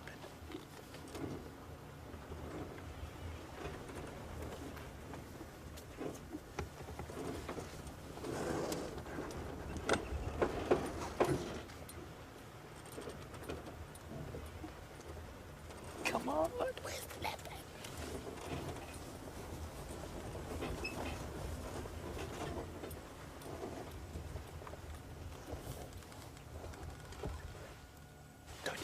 At the moment. Let's go have a look at the next waterhole.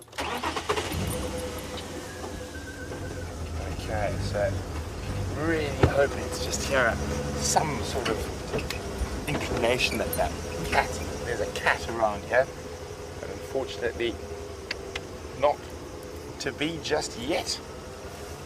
Maybe they've left a footprint for us to follow.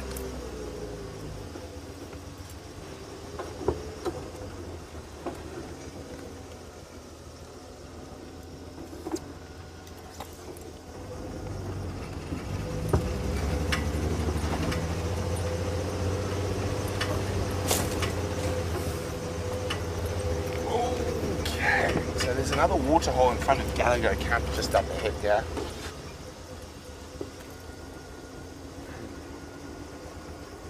This is a favourite area for both female and male leopards. Just want to be doubly careful we don't miss anything. So far the only fresh tracks I can see here are elephant.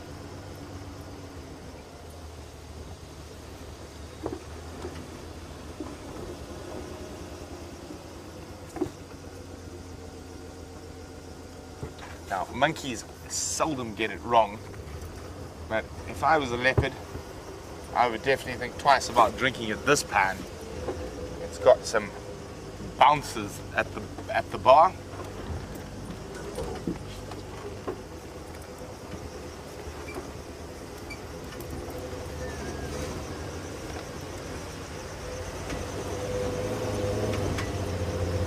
There we go, some buffalo bulls.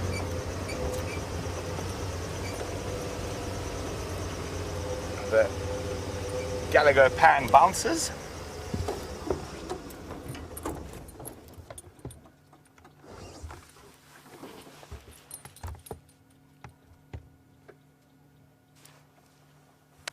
Retired Gentlemen's Club.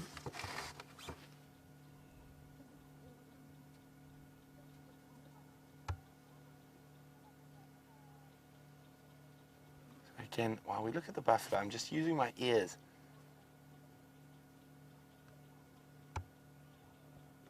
Just really hoping to hear an alarm call, but no such luck so far.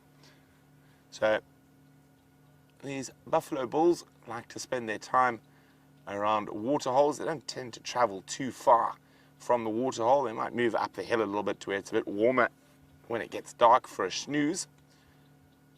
And the reason these retired gentlemen spend their time together is there's a couple of reasons. The main reason is that if there's more of you, you're less likely to be the one who gets eaten by the lions.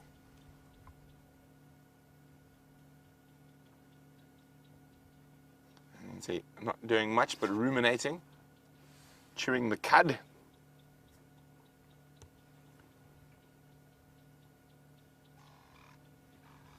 But no sign of anything else at the pan. So let's carry on.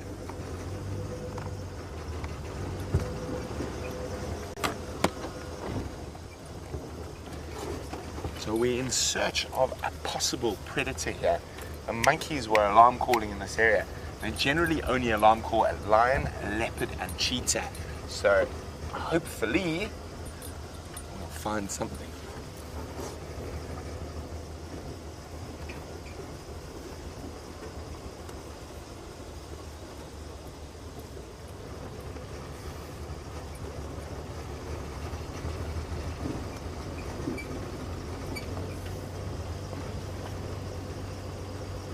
So I'm just listening to Aubrey giving me the update about those monkeys. So they apparently were calling incredibly aggressively and incessantly. So it's possible that whatever they were calling at has laid down in one of those little creek beds. So I might take a little stroll through there, but you got to be careful of those old buffalo bulls. They can be a problem from time to time.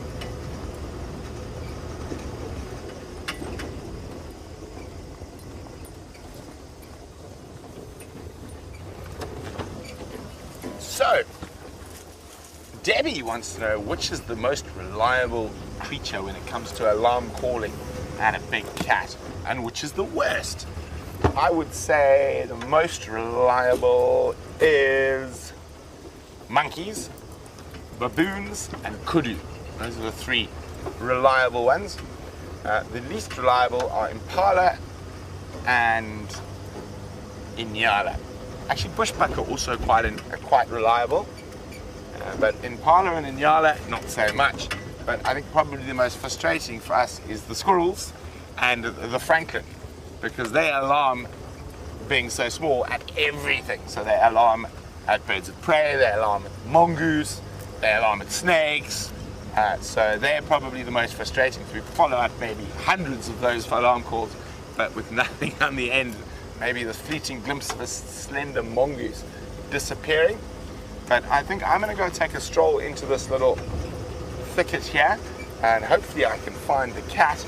But while I do that, let's go see what Jamie's up to. While Brent goes for a wander off into the thicket and sees what he can find there, you find me somewhat bemused by the presence of lion tracks on Nyala Road South. Now, I would love to know exactly when these came from. This morning, we were convinced that there was a mystery male lion somewhere in the vicinity. It was not the one that was around Sydney's dam, because we heard him calling. Steph heard him calling. Now, that's really hard for you to see.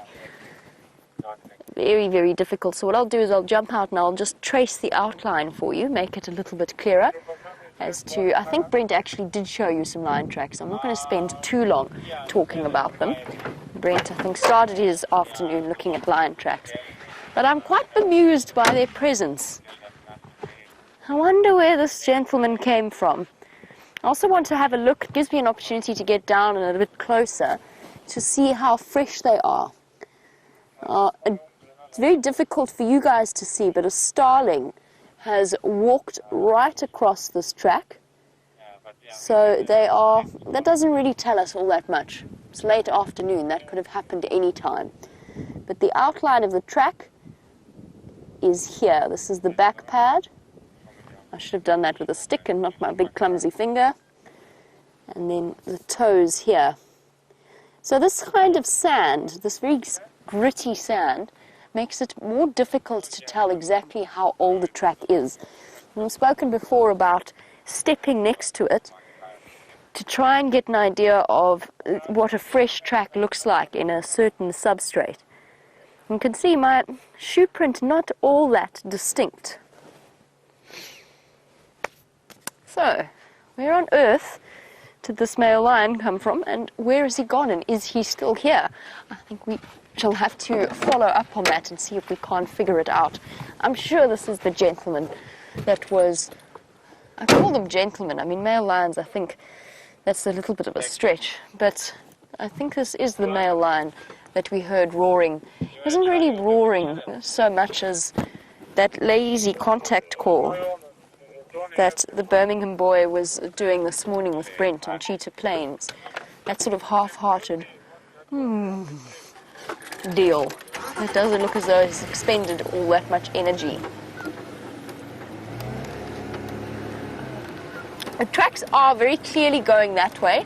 There's a reason why I'm going around. I'm going to loop back around to where they would pop out, just to check and see whether, first of all, where he came from, but just to make sure that a Tingana hasn't come wandering through here. I know Brent is checking around Galago Pan, but we need to make sure that we cover as much ground as possible. Plus, I don't think there's any rush to try and follow those tracks. I think that they're actually quite old. I think that they might be either from last night or from very early this morning.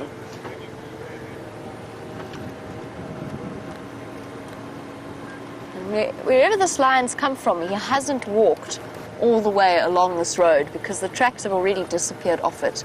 So he's come through the drainage line through one of these river systems.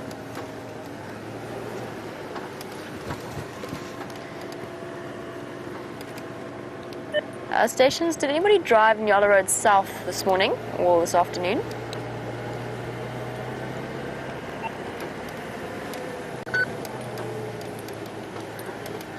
There's Nkonzo for Medora Ngala, just one going north along Nyala Road South. They look like they were maybe from this morning.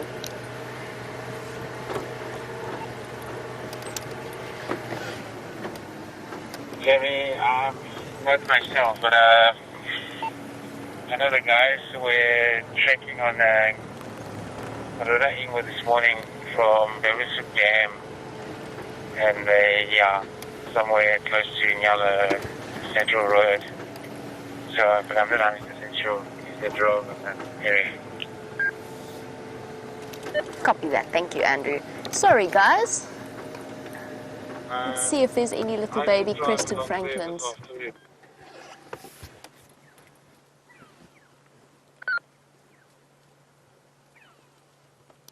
Okay, copy that, thank you. Might be fresher than I thought. That's interesting. Good luck.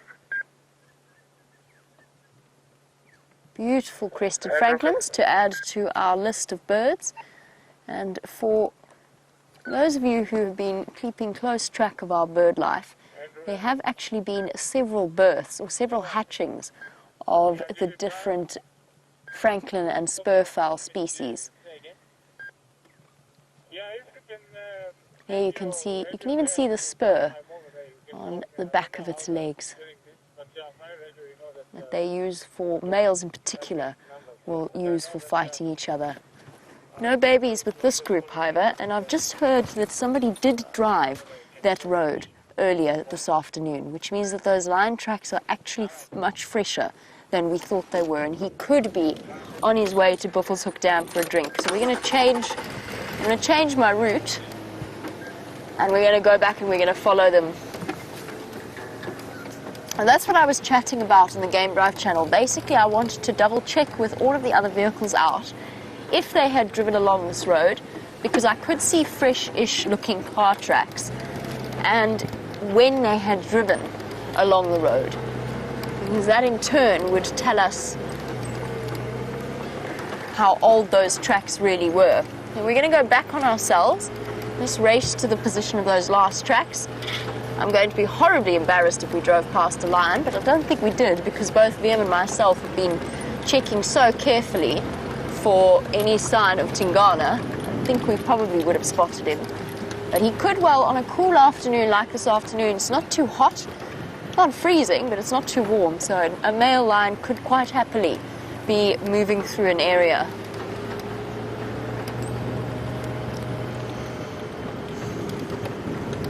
Okay.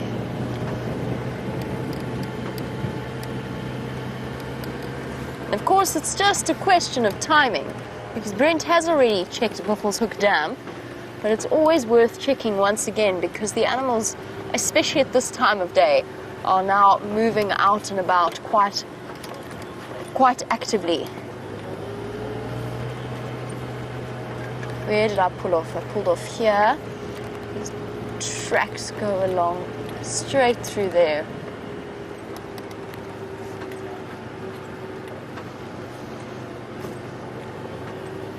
Now, there are reports that the mystery male lion at Sydney's dam is the Nkuhuma male known as Junior. I've got conflicting reports, and of course we haven't been able to go and see them, because we've also heard a report. Some people have said that it is the Nkuhumas and Junior, and others have actually said that it's some of the Mangeni pride, so a split away from the rest of the group. And without being able to go closer, I can't tell you. Taxon certainly didn't know who they were, and he didn't think that it was Nkuhumas plus Junior. But again, we're not 100% sure without being able to closely examine. But we will get hold of some photographs, and we will double check and confirm. If it is Junior, and it's by no means impossible, he has come through and visited once before, and he was last seen up in our vicinity. He was last seen up towards the Simbabili area and Sydney's Dam, which is up in our northwestern corner. Then he moved south to Manamala, and then he went north again. So it's 100% possible. We've got conflicting reports at the moment as to who it is. We do have a question asking, if it is Junior, is there a chance that he would kill the new Nkuhuma cubs? Yes, there is a chance that he would do that. It's an interesting situation. And it came from Debbie in California. It's an interesting one. I'm not 100% sure what would happen. And in fact, I don't think anybody could be 100% sure.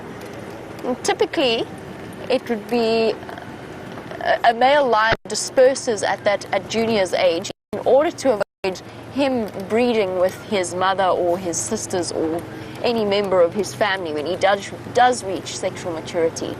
The way in which he handles that is another story. We've got an African hawk eagle there. I couldn't quite see. Oh, I'm doing some awesome camera work. Trying to get my binos out and on in time.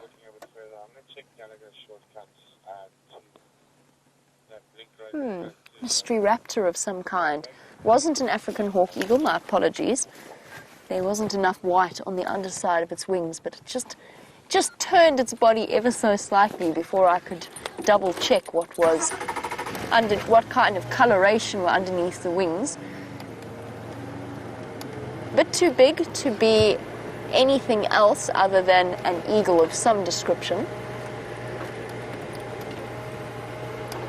Right, the lion's gone off the road and he's carried on to the north. Unless that was just a patch of tracks that didn't get driven over, but I don't think so. Now we have to think carefully about which way we go, because I don't think we're going to be able to follow them and have signal at the same time.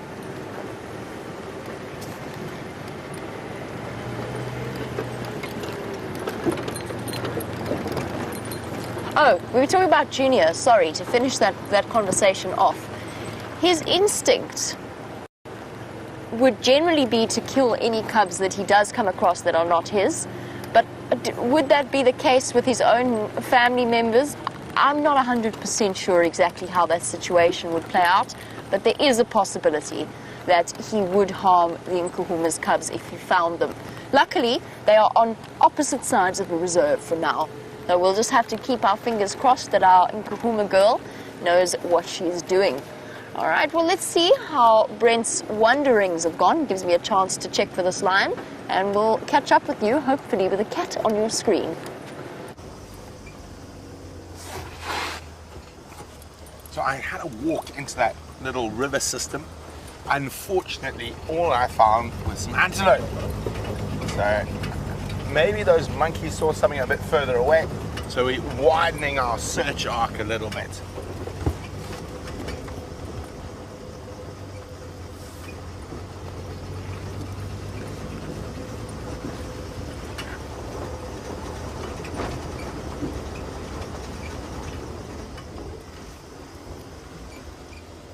This could very easily be that male leopard we were looking for earlier. His general direction has been towards the camp. Also, it's been very cool today, so it's very possible he might have moved quite a lot during the day. So you never know where he might pop up.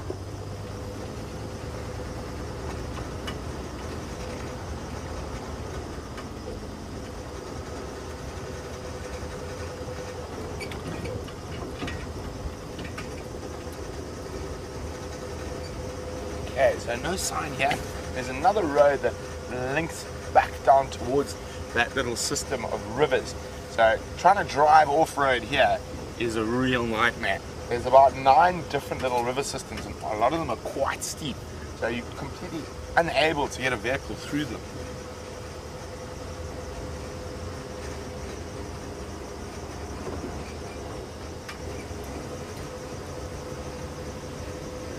Come on, leopards, where are you hiding?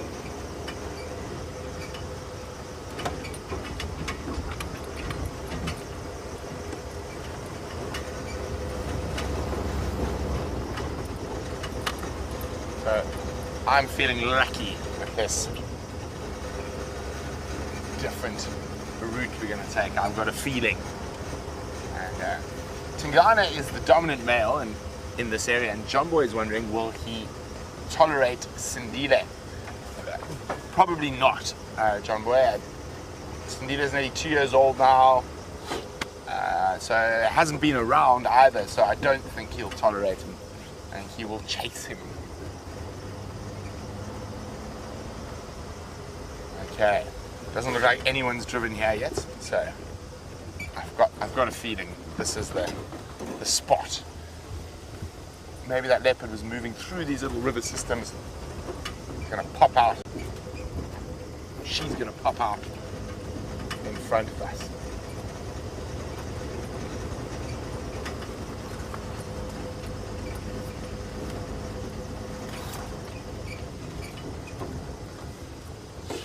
So Jean-Andre and I are checking very carefully. Now, what we look for when we're looking for a leopard like this, so obviously we're still listening, trying to find out if any animal spots it. And the most important thing is that little white tip to the tail. It's just that slightly different color from the rest of the bush, and it sticks out. And that's probably the best way to spot a leopard that's walking through bush like this. You just catch that white tip of the tail. Of course, it's always better if they just decide to walk on the road in front of us. Makes life a lot easier.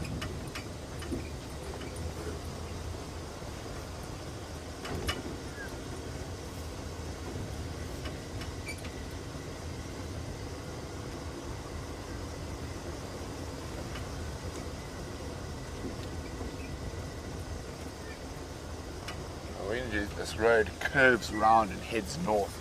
When we get to that corner, I'm just going to switch off for a second, see if we can hear anything.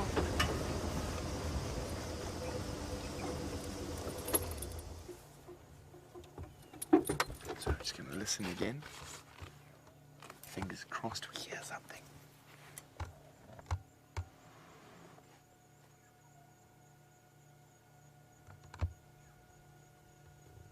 Hear the wind. Hear a starling calling in the distance. I can hear someone at camp using a hammer. It's probably Connor.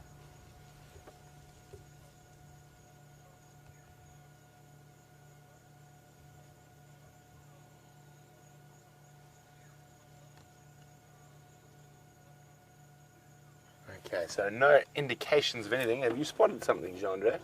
Negative. You're just looking at the pretty trees. Yes, the pretty trees. Those pretty trees Jean-Andre was showing you there without their leaves on from this distance look to be, well, one's a dead knobthorn, acacia, and the other looks to be a false marula.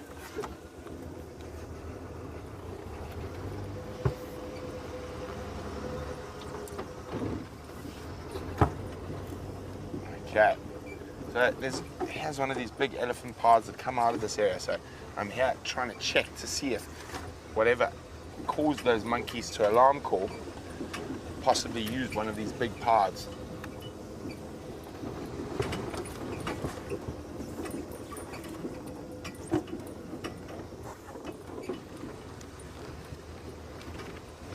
Oh, speaking about elephants, not only do they make big paths, they sometimes block our way.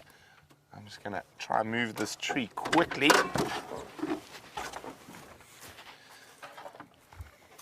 Now, it could be a bit heavy. It is a bush willow, a russet bush willow. And the funniest thing is, elephants don't really like to eat it. And this one's barely been fed off. It's just sort of been pushed over. Yeah! Let's try this one.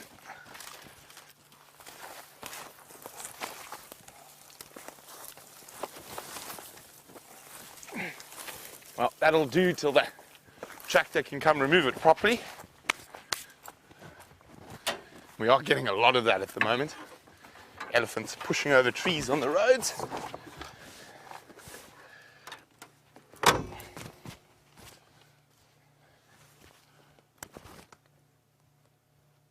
I hear a Franklin alarm call? Did you hear a Franklin alarm call? No. Let's continue.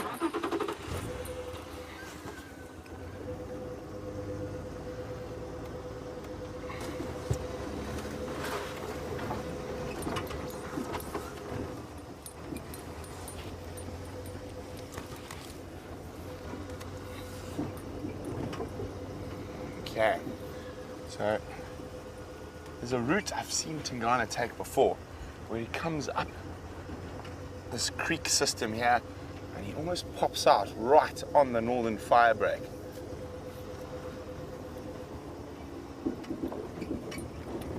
And male leopards are capable of doing some serious walking.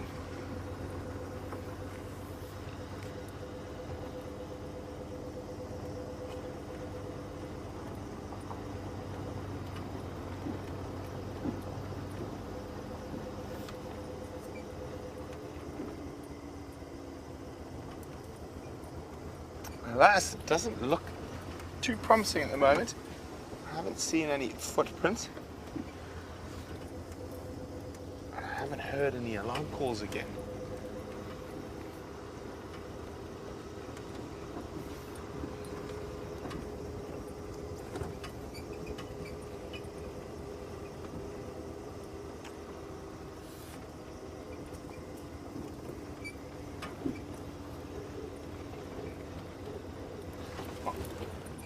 Hi, Tammy. Tammy is in the Big Apple, New York. And Tammy would like to know what is the difference between the low felt and the high felt. The main difference, Tammy, is the vegetation. Sorry, Cindy, not Tammy. I had Game Drive talking at the same time. I do apologize, Cindy in New York, not Tammy in New York. So Cindy, the main difference is the vegetation. You see, the low veld is mostly mixed open grassland and wooded savanna. The high veld is grassland. Very few indigenous occurring trees on the high veld, and the true high veld. So it's 90% grassland and very few trees. With the low veld, it's mostly trees and not so much grassland, or grassland interspersed between the trees. That's the main difference, Cindy. Also, of course, a bit of the obvious one in the name: high veld, low veld. Low veld is quite low. We're only about 400 meters above sea level. Johannesburg's on the high veld. If I remember correctly, it's about 2,000 meters. 1.6. There we go. Jean knows, above sea level. Now, an interesting little fact about Johannesburg: it is one of the only major cities in the world that is not built on a major river or on a port or the ocean. So very, very interesting. And the reason Johannesburg spouted where it is because of gold. There was no reason other to build that city there other than the fact that one of the richest gold seams in the world was there. So the reason a lot of old major cities sit on either rivers or on the ocean is, of course, trade used to run around those things. So rivers used to move people and trade from the hinterland out to the ocean, where it could then be traded even further. And you even look at some of the ancient cities, and a lot of those are built on, or modern ancient cities, so the last sort of couple of hundred years, are all built on rivers or on ports. There's even the Mapingubwe ruins, which is I think they are just before about 2,000 or so years old, just before BC, and those were built on the Limpopo River. And even if you go up East Africa, the ancient ruins of Kilwa and Gedi in Kenya and Tanzania, or Gedis in Kenya, Kilwas in Tanzania, also built on the ocean and were major ports 1,000 or so years ago. Now I'm almost at a loss of what to do. We've literally scoured this area. What to do next is the question. So what I'm going to do, the lions are still around Sydney's Dam. I'm just going to ask if there's visual from the boundary and see if we can get a sight of those lions, even if it's a very long sighting of the lions. Let's just find out quickly, because we are quite close by. Andrew, is there any visual of those Ngada from the boundary? Fingers crossed.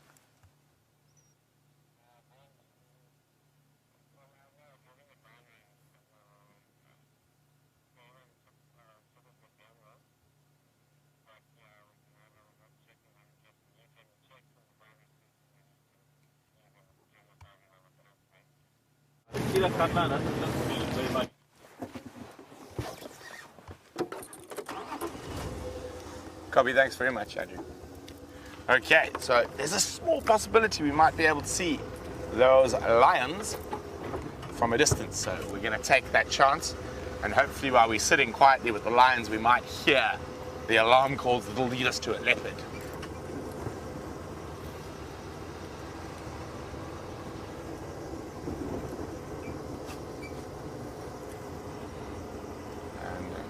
Might get a silhouetted lioness on the dam wall. Fortunately, we've got the big zoom camera.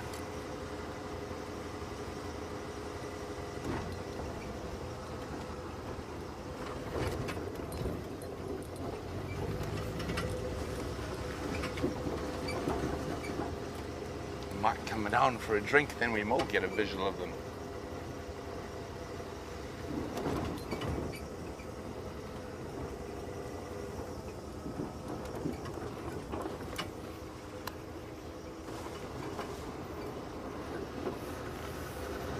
temperature's dropping quite quickly now. I see Jean-Ray has already beaten me to it. He's got his jacket on. I'm going to follow suit.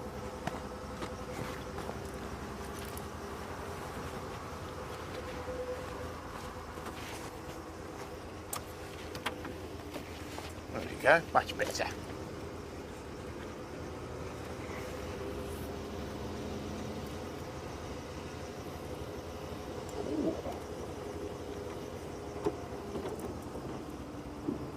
Okay, that's good news as well. So there's a big herd of buffalo on the way towards the dam. Maybe the lions will chase them because I hear the buffalo they caught is quite small. So fingers crossed.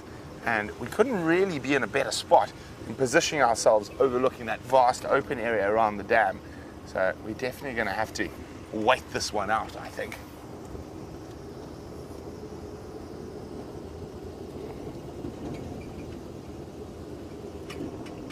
Okay, so while we try to figure out what's going on here at Sydney's, let's go see what Jamie's up to. There we go. We have a signal once again. And we're still trying to figure out exactly where that male lion has gone, at the same time keeping an eye out for Tingana's tracks. Everybody this afternoon is on the search for Tingana. Tax is searching, Herbert is searching, Brent and myself are all searching, and several of the Cheetah Plains vehicles. So we are searching high and low to find you a leopard. I was just saying to Viam that this light is really beautiful, this golden light at the moment. It would be even more beautiful if we could find a leopard slinking about in it.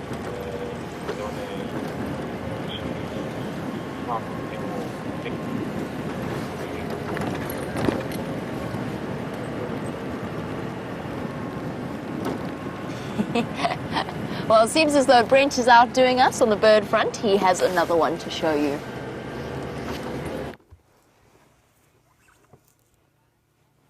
So, an incredibly long distance visual of a couple of lioness on the dam wall.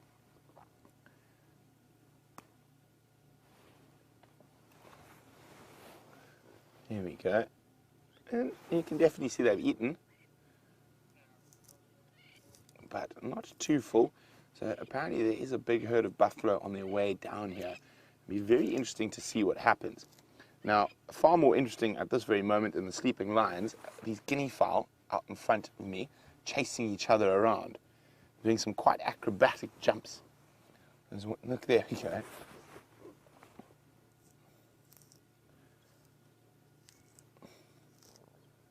Velociraptors. Very prehistoric looking birds, the guinea fowl. And a lot more active than those lions.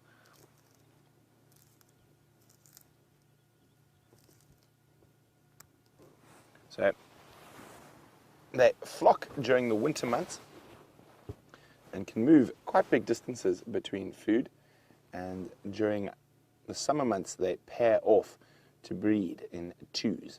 So when you see a big group of guinea fowl, it's not the breeding season. And they do eat lots of different things, insects and that, but their main food is grass seeds.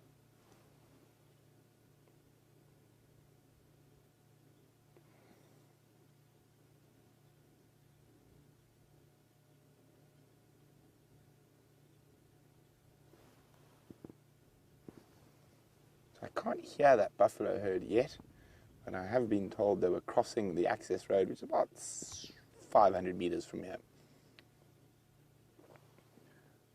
Quite a lovely spot to sit and soak up the afternoon ambience, with lions in the distance, guinea fowl in the foreground, and some buffalo on the way.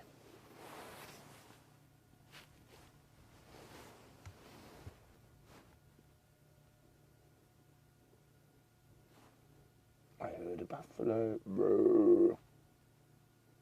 Still quite far away by the sounds of things. Now there's 3 lionesses there, and apparently there is a male, but he is feeding, and the carcass is unfortunately out of sight for us.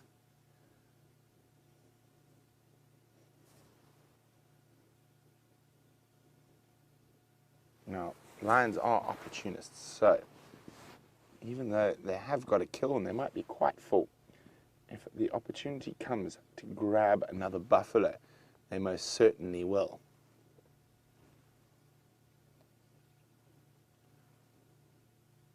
Every now and then you just hear brrr in the distance, a buffalo heading this way.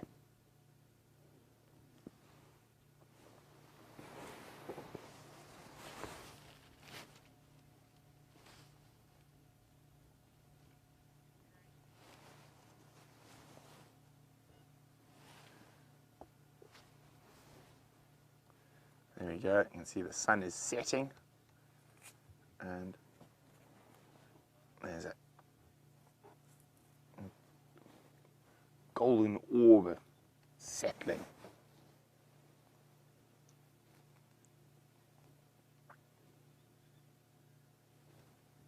It's a very still afternoon, just some babblers making a little bit of noise.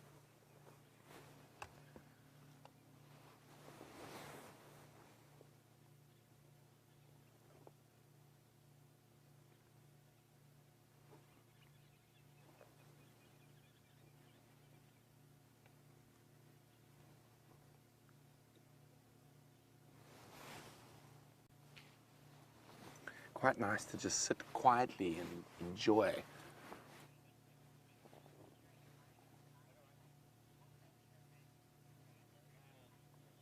Oh, look at that!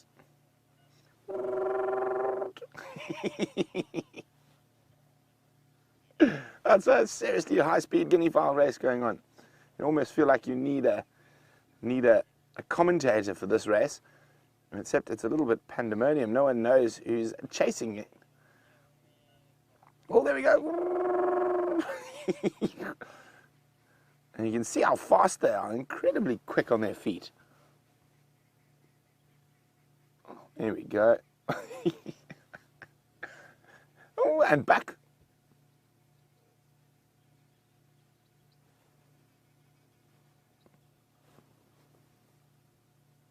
Hilarious. And a few grass seeds to pick, and off we go again. Dun, dun, dun, dun, dun, dun, dun, dun. We almost need to put music to this.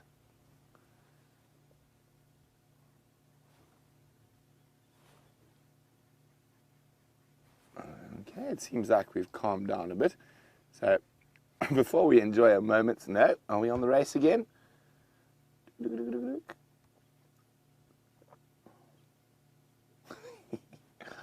Strange looking creatures, guinea fowl. Okay, seems like pandemonium is over. So Kat in Tampa was wondering, she knows breeding herds of buffalo will try to defend against lions. Will bachelor herds do the same? Most certainly, Kat. Not as aggressively as the breeding herds though, but they will. So I'm just gonna, let's just enjoy a moment's silence with this spectacular view behind us. And as the sun sets, let's just soak in this African gorgeousness.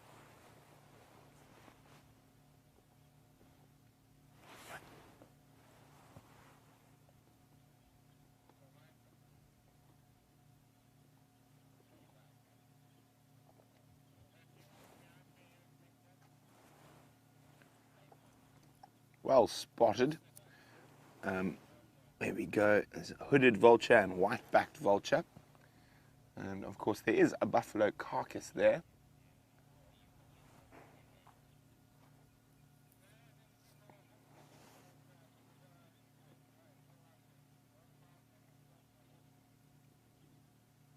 There are the girls. Oh, look at that. Oh, nice camera work.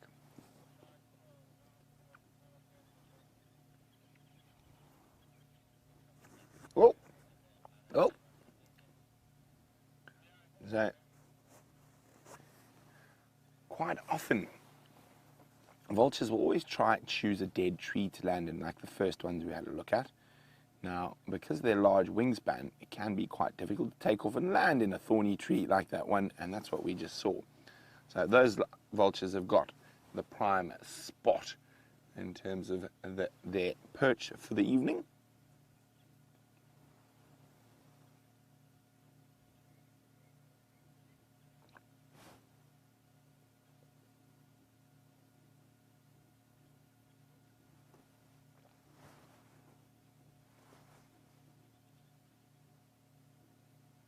So no movement on the lions.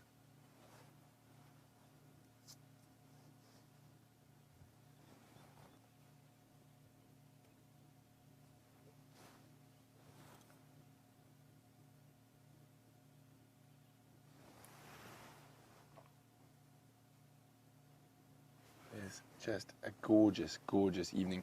The sun's about to dip below the sun. There's the sun, just the last glimmer of the golden orb as it sinks below the western horizon.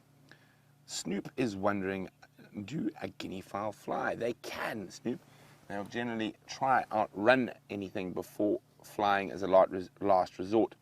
They also do roost in trees, so they will sleep in a tree, much safer there. And, well, hopefully for these guinea fowls' sake, leopard, actually very good guinea fowl hunters, serval, caracal, those are their main sort of prey, and as well as birds like African hawk eagles are incredibly great at taking them from the air. But these guineas look quite safe, and they're definitely no threat from those lions.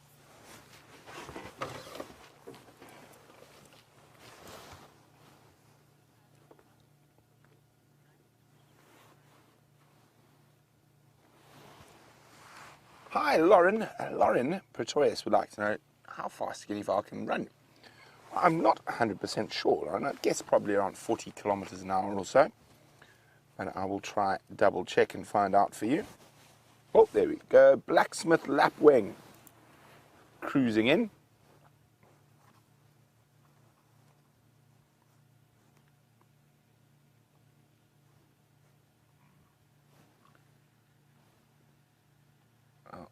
We just need to move off the road. There's a car coming. I'm just going to make some space for him.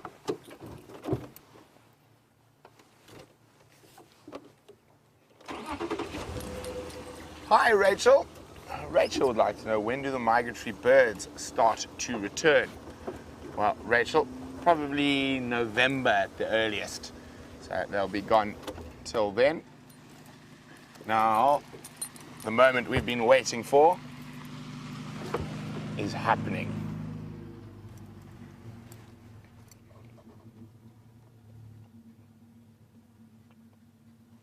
That buffalo herd is about to arrive at the dam.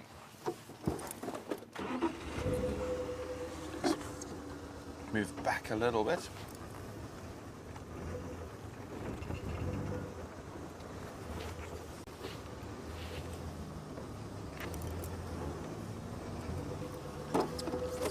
There's a Champignari about to arrive as well.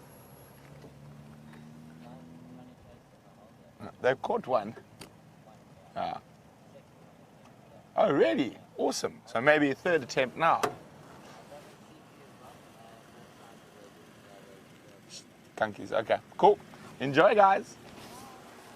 So, they're the lions. They're the buffalo right in front of us. There they are. So Mike just told me there that they've tried to hunt these buffalo, or buffalo coming down to drink, 3 times today already, or twice. They caught one, failed at another. So maybe we'll get to see round 3.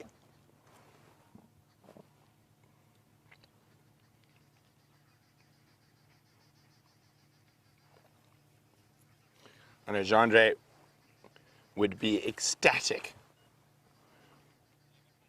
with getting to film a lion and buffalo hunt.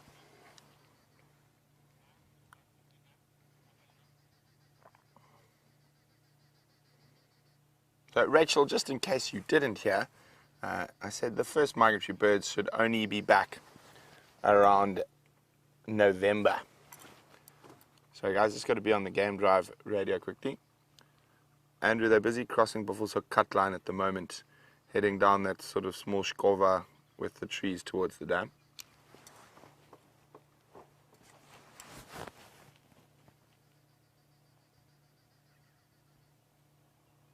look, there's a little one.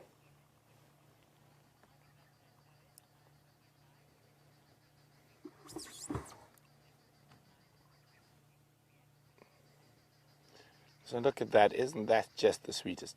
Now, that's a couple of days old. Buffalo calves have a very unique feeding pattern because buffalo herds move constantly. They're one of the few animals that is able to feed while on the move. So they'll position themselves between mom's back legs just like that, and they will drink while mom is and the rest of the herd are moving. Now, the other thing is, the unfortunate thing, if you're a baby buffalo and you're drinking on the move, you get the odd buffalo pat on top of your head. So those buffalo are going to pop out probably around there. The lions are over there. It's not the best position. Now, they might wait for the buffalo to get closer to the dam wall or move around.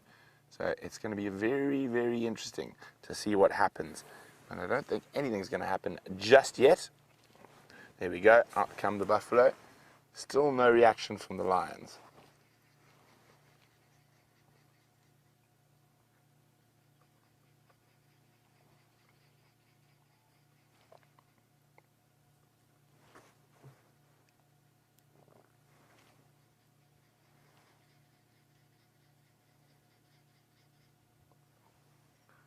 No, not even a head up from the lions yet. They have not spotted the buffalo.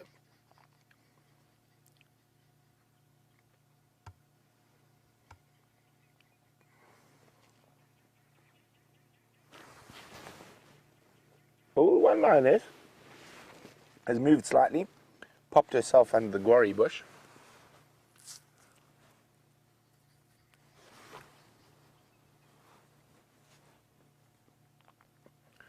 So, someone was wondering whether the buffalo reacts, or how Ellen in Arkansas, how they react. Do they, when the how do they know the lions are close by? Do they smell them? Do they see them? Well, generally, if they smell them, they become a bit nervous, but they only really react when they see them. And they definitely haven't spotted them yet.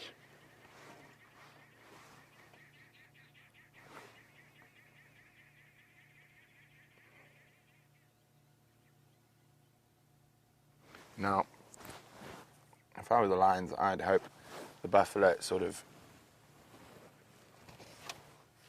oh, there we go, move around. I was trying to find my hand on the screen. Move around like that. And if they stay still, there's a good chance that herd might move right.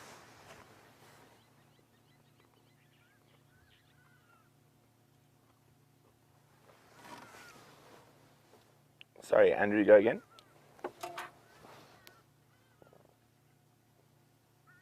Wow, there's another herd of buffalo coming from the other side. It's all happening here.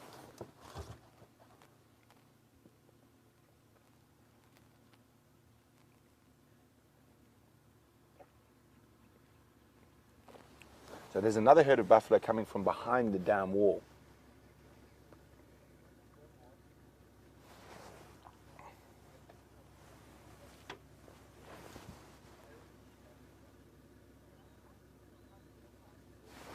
What you got there in the tree?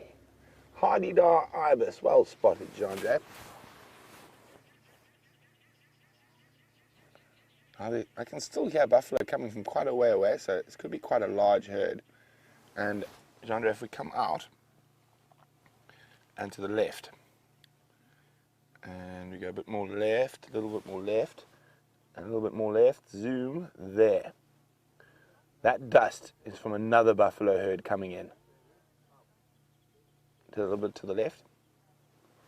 There we go. Oh, well spotted. There we go. So, buffalo coming in from two directions. It looks like there's a little movement on the line. They've sort of noticed that they are being engulfed by potential dindins.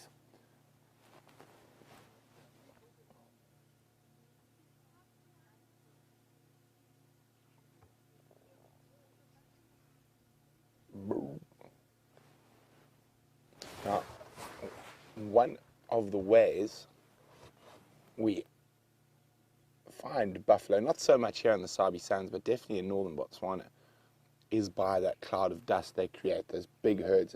We get massive herds, well over 1,000. And see what I was saying? If I was the lion, I'd just keep still and wait for the buffalo to be silly enough to walk towards me.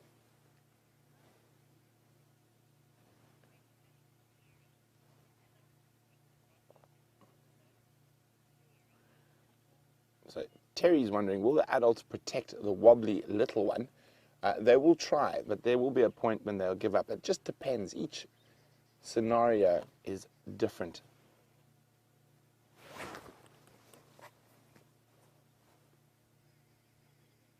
You can still hear more buffalo coming from Juma towards Sydney's, and of course there's that, looks like a much bigger herd coming from the north.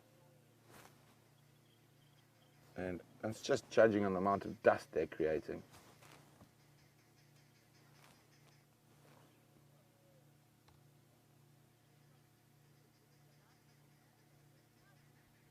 Look at that.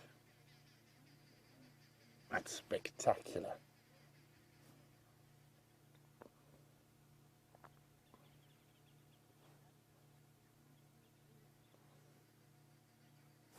And no one's noticed the lions yet. I mean, they could literally almost walk under the lions. Chandra, are you getting a little bit excited? Me too.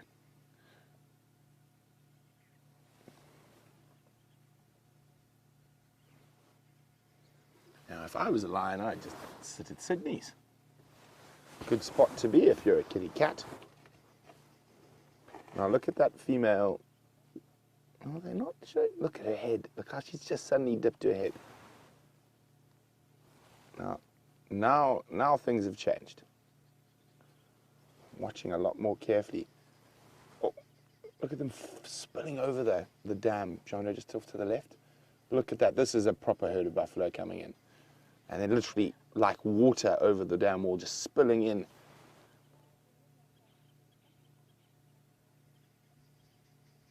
I think we're going to move a little bit forward, because if they're going to go, they're going to go for that herd, I think, Chandra.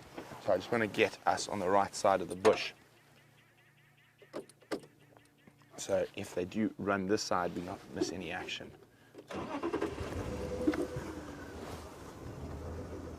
Okay, so I just see there's a bush here. I just want to make sure we've got a nice wide view like this, so we get everything if in case something happens. Get Chandra on a nice even piece of road. There we go. How's that for you, Chandra? There we go. Okay, now let's see what drama unfolds here in the African bush.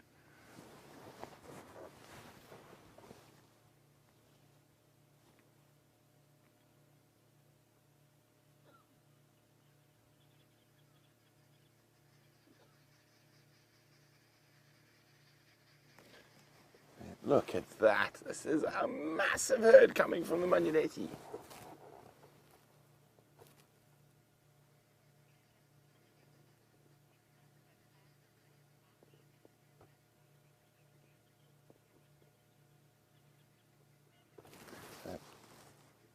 Canada Keith is asking, do buffaloes plan a mass march to the water, and how do they communicate? Well, they communicate mostly through bellows, and they drink twice a day, and they do live in herds like cattle.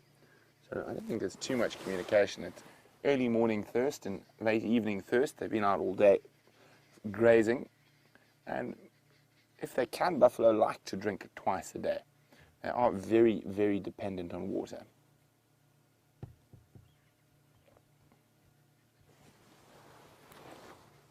Oh, it's just more and more coming across from the Manyeleti. Look at that. Like a sea of buffalo.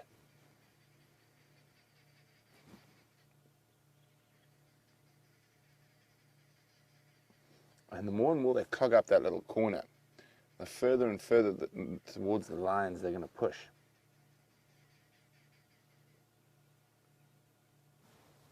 And the other herd are still coming across the road in front of us. See, there we go. They're still coming through. There's just, I mean, there could probably 400 odd buffalo around here at the moment.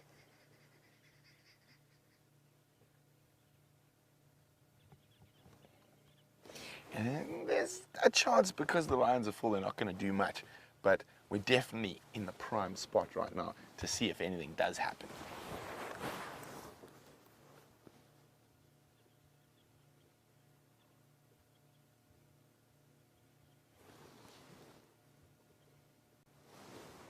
Okay, one lioness up. Buffalo still haven't spotted her. Oh, there we go. Little stretchy stretch. Is it time to catch a buffalo?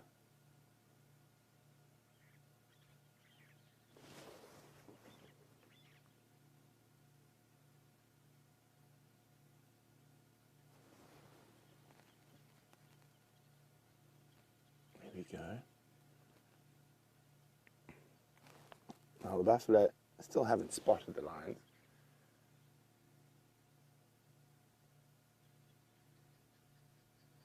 And they're still pouring in over from the Manuretti.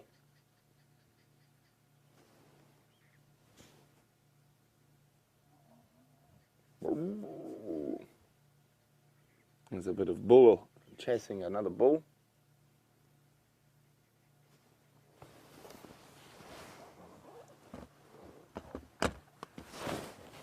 There's quite a nice light on those buffalo. So I hope you guys are getting some good screenshots. I'm going to snap one or two quickly. Oh, a bit slow.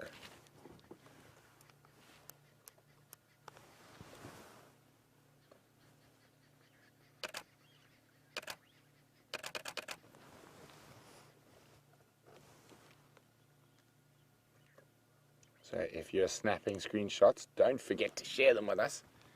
And you can do that on Facebook, on the Safari Live Facebook page. Or you can put it on Twitter with the hashtag Safari Live.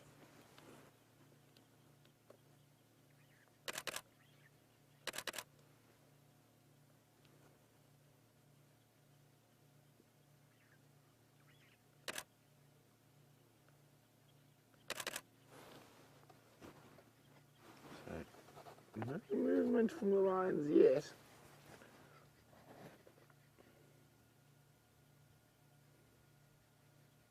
If the buffalo keeps streaming over, eventually they're going to almost end up underneath the lions to drink.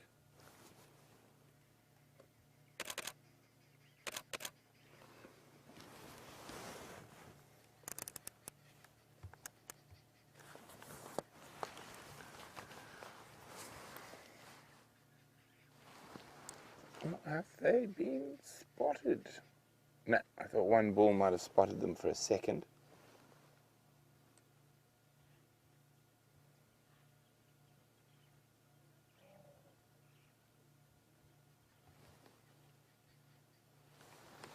I can't believe it. The other herd is still streaming. So I think by the time these two herds have joined, there's going to be over 500 buffalo here. See, they're still going, just a constant stream in front of us.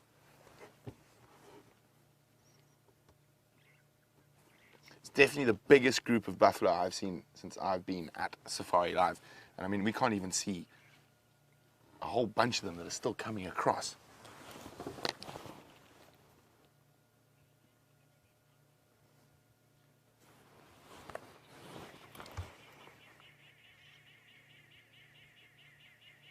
So Ellen's wondering, will the lions ever give up and move away because there are just so many buffalo?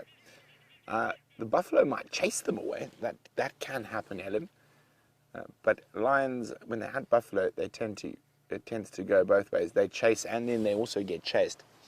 And sometimes it can take them the whole night of harassing a herd to try find a weak individual or a baby to grab. Have we lost the lioness? Or are there still all three there? No, I think we've... One's... Wait, hang on a second. Is that a cub? In all three? I suddenly thought there was a cub there for a second. You can see that big belly. They really need to eat. So the buffalo will have to make it quite easy for them to actually do anything. So it sort of meander underneath their schnozzers.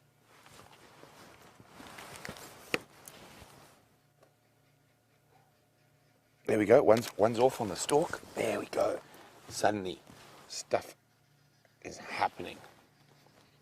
Look how they're flattening themselves to the ground. I think there's a buffalo walking along the dam wall. I can't really see. There could be some others coming up closer. But we're going to stick on the lines. There we go. See, there's those buffalo in front, but there's still more to the left.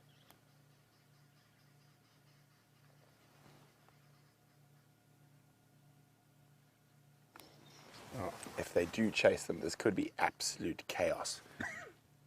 Bless you, Jean-Andre. Thank you.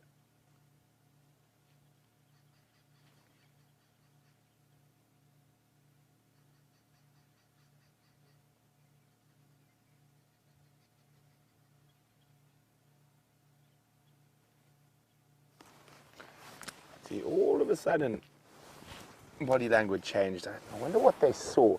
Maybe there was an injured one, or maybe a baby came a little bit closer. But all of a sudden, there's a little bit more intent in these lines.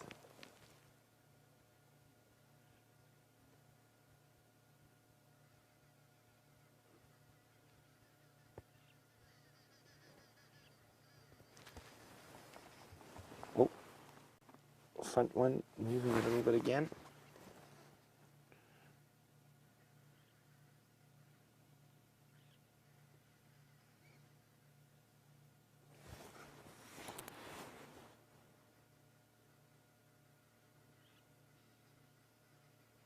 Who's ready for a stampede?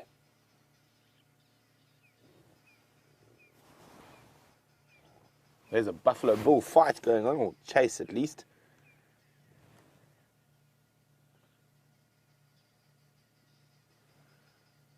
Now, see those buffalo there? If they keep walking down the dam wall, they're going to literally step on the lions. Look, is that little calf got a sore leg? No.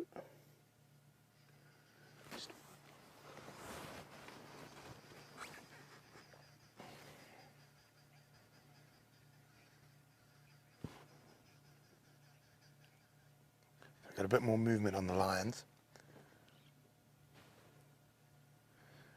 Jacob, Joyce and Nancy would like to know, would the herds ever mix? Most definitely. Buffalo herds mix and depart and break up and get back together constantly. So most definitely they would mix. Okay. We've got a little bit more movement there. So she's positioned herself behind a bush. The other lioness is on the other side of the wall. Now, where's the closest buffalo? The ones on this side of the water are quite safe. It's the others that are in trouble.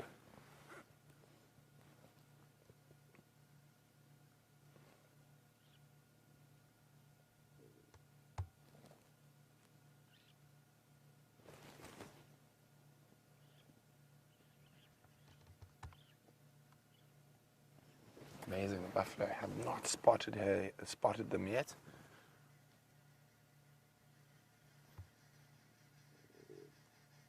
Remember, there could be a buffalo coming over from the other side that we can't see that's much closer.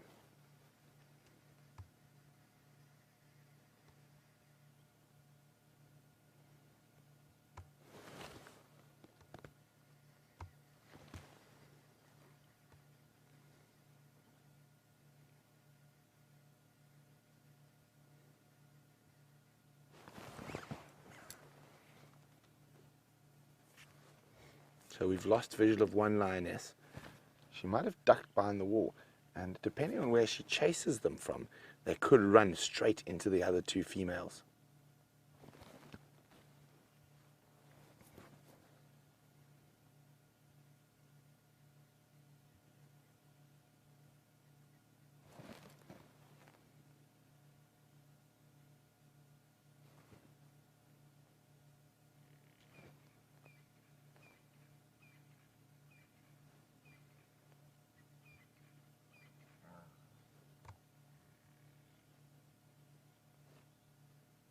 This is very exciting.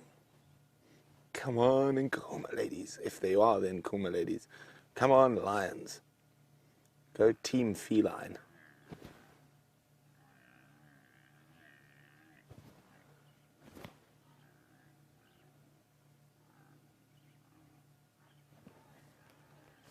big altercation going on between buffalo.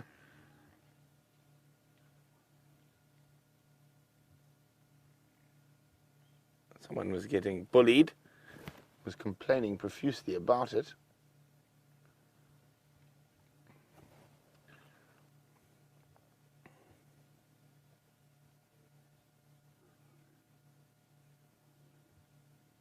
Still visual, only two. Where's the third?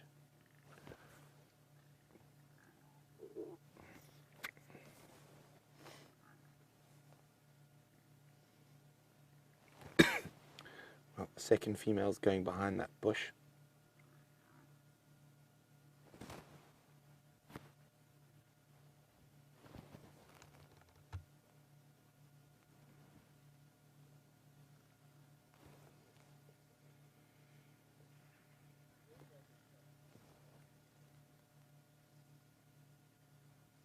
Is there a head popping out there, Jean-Andre? On the left of that bush that she went behind. Difficult to see. Sorry about the grain, guys. The light is getting difficult and those lines are incredibly far away. And Jean-Andre is trying to do his best so we can see everything.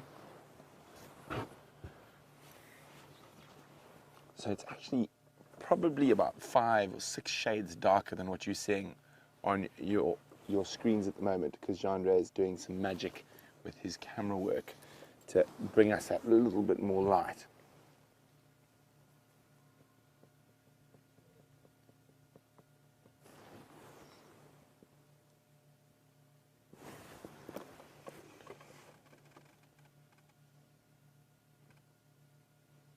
Come on, lions.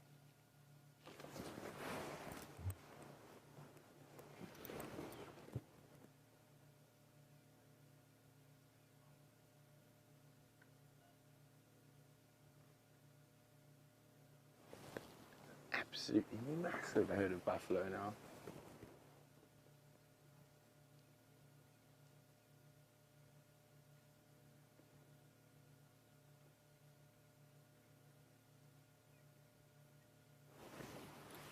Look at that.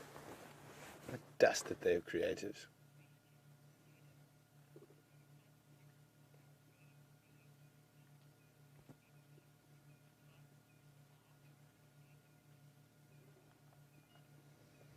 So Doodles is wondering, would that elevated position on the dam wall hinder their hunting? Well, not really, Doodles. Oh, there we go. The third and final lioness is up.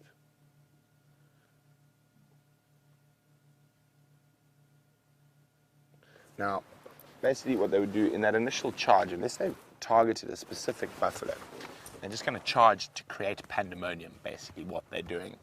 And they're going to create as much chaos as possible. And often that first initial charge onto the buffalo doesn't yield anything, but the second or third or even fourth or fifth might. So they keep putting the pressure on those buffalo till they can grab a young one or an injured one. But we don't want to miss, because I can't see what's going on with my eyes, so we're going to let the camera do the work for us. And we now have no lionesses. So the safest thing to do is stay on the largest congregation of buffalo to the left and hope they chase them towards us. I haven't been in a buffalo stampede for a while. And the head is moving away, finished drinking.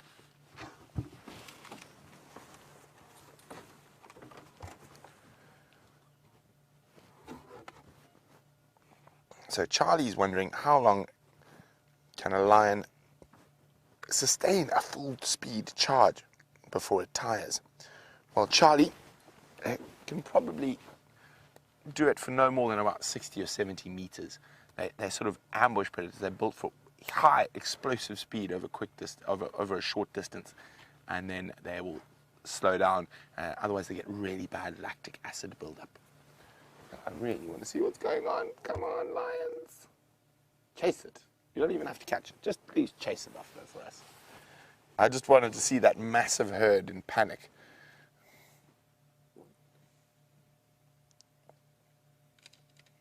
Unfortunately, those buffalo are going away from the dam, so the lions might try to grab them on the other side of the dam wall, where we can't see anything.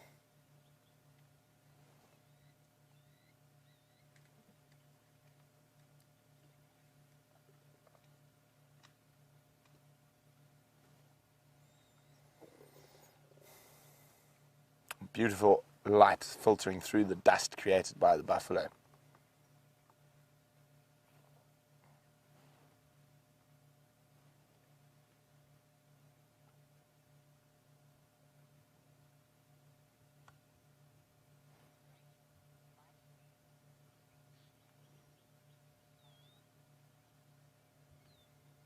Okay, let's wait a little bit longer to see what happens, but I think unfortunately any action that's going to happen is going to happen behind the dam wall.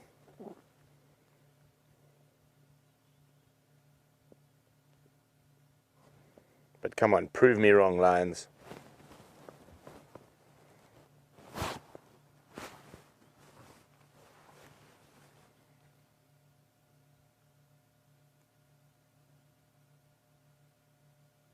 It's almost like they teased us, teased us, teased us, teased us, and then didn't deliver the bang.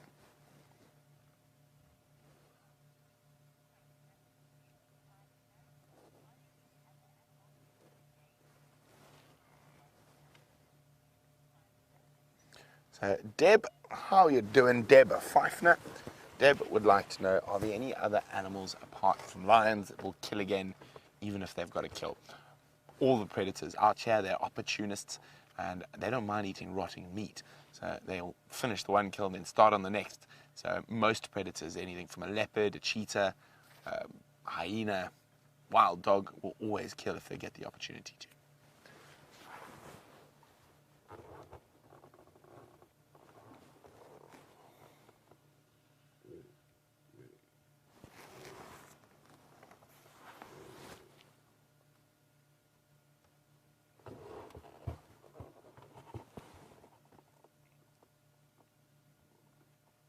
So what we're waiting for is just basically an explosion. And when a buffalo herd runs from lions, it sounds like a roar, like a tidal wave coming in. And we can hear not so much a tidal wave, but a bush being beaten off to our left, which is by a buffalo bull, scratching his head.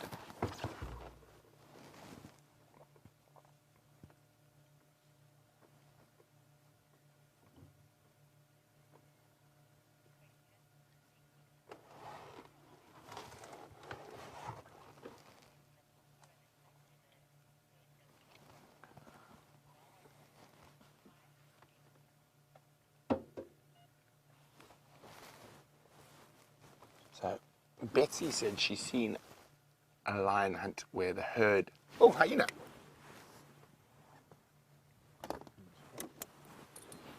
Come out. Still too dark with this. They're going to come out. Where's he gone? There he is. Spotlight coming. 1 second. There you go. There's a hyena.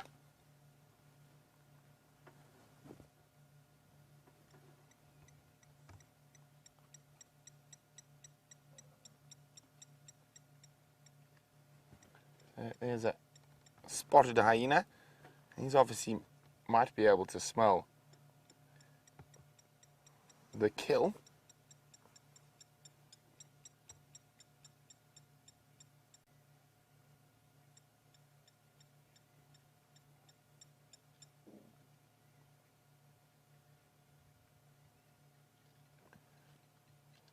I'm sure that hyena can probably smell the carcass. I'm just listening to the Game Drive radio quickly to hear what's going on.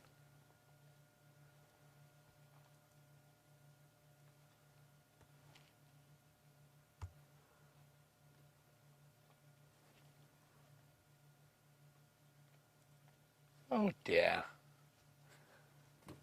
They've followed the buffalo into the Manuletti. Oh dear. Well, that is what it is. And we are live in the African bush, so we have no control over what they're going to do. And we don't do any setups out here. But Betsy was wondering about buffalo herds. She said she's seen buffalo herds help a buffalo that's been attacked by lions, and she's also seen them not help. Why don't they help every time? So they'll only really help if they feel there's a good chance that they're going to be able to chase off the lions and not put themselves in danger. And each scenario is different. So it all depends where it is, what time of the day, what time of the year even. So at this time of the year, when times are tough, it was a car starting. I got really excited. But anyway, we're going to move on. I think those lions are following the other buffalo into the Manuleti. So while we do that, let's go see Jamie. Red's been having an extraordinary afternoon. Vima and myself have been less fortunate, but our luck has turned, and we've got a lovely little bush baby hiding behind the leaves. If you look carefully, you'll see him moving about there every now and again, and hopefully we sit here nice and still and we keep quiet for a little bit, at least keep our voices down. There's a chance that he or she might decide to pop its head out. You can see it moving. It's still there, just jumped across the path in front of us. It's amazing watching a little bush baby jump. Bush babies have been recorded to jump sort of horizontal distances of 8 meters, which is 24 feet. And there he goes. Sorry, there he is. I'm going to go forward a bit because I don't think that VM can see him from this angle. Amazing little primate, the smallest primate in the Sabi sands. Yeah, he's making life a bit tricky there. Oh, and I think he's just bounced away. Oh no, he's still right at the back there. Unfortunately, I think this is going to be the end of our sighting unless it decides to come back through and across. Not the best view, but one of the cutest animals that you could see out here. It was a lesser bush baby, also known as a lesser galago. Now there are some places in the African bush, less so here, but in places with Miombo woodland up further to the north, where they have been recorded in densities of up to 500 individual bush baby per square kilometre. And that came through from a research paper into the sort of the different densities of bush babies throughout.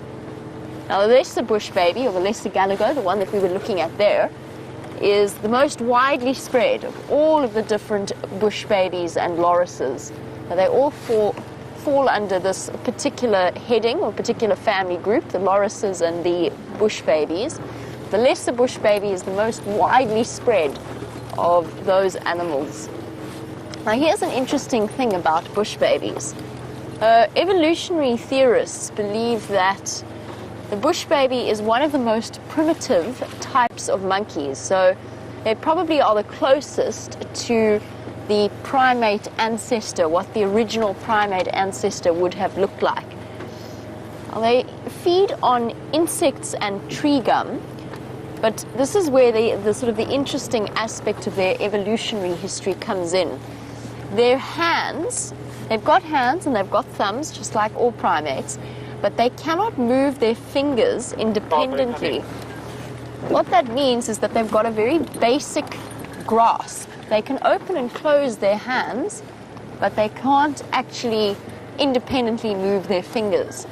And this is one of the reasons, or one of the things that led the scientists to believe that they are a primitive design. The earliest of the prosimians. That little grasping hand. And that's how theorists actually believe that the primate hand developed, with that initial need to grab fast-moving things, something like an insect, for example, which bush babies are exceptionally good at. it helps that they are phenomenally cute to look at, very fluffy looking.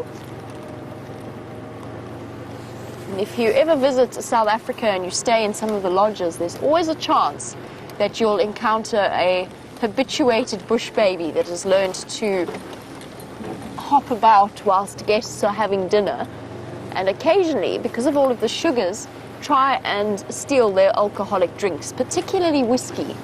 Apparently bush babies are exceptionally fond of whiskey.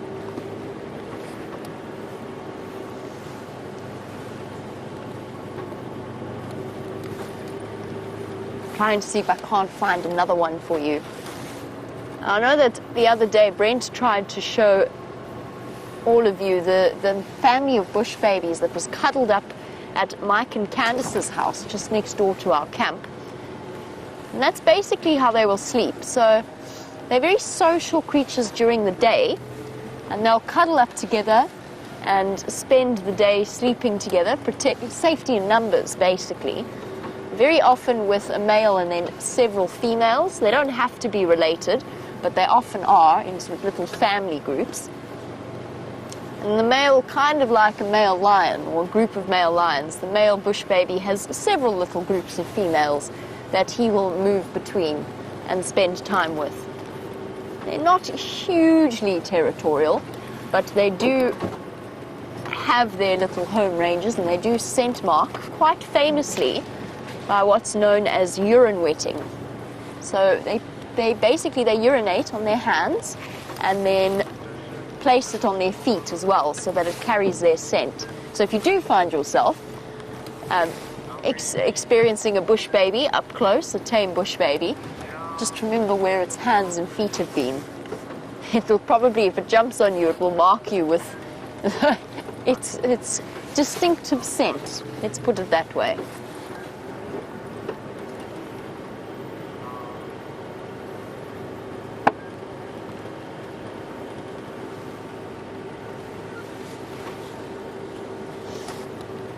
Oh, we have searched high and low for Tingana. I've driven almost every road that I possibly can on Djuma to search for him.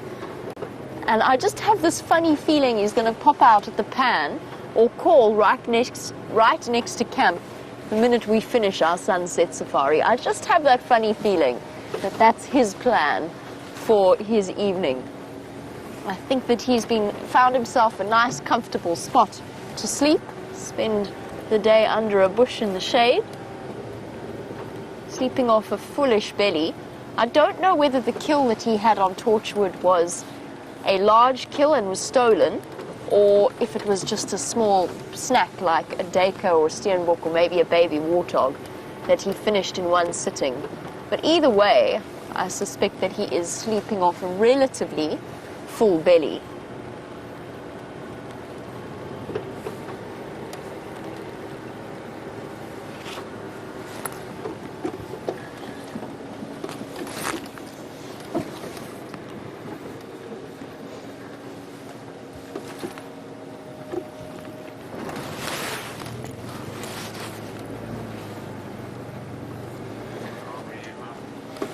A very warm welcome to Chitra, who's watching in India and absolutely loving being out on safari with us.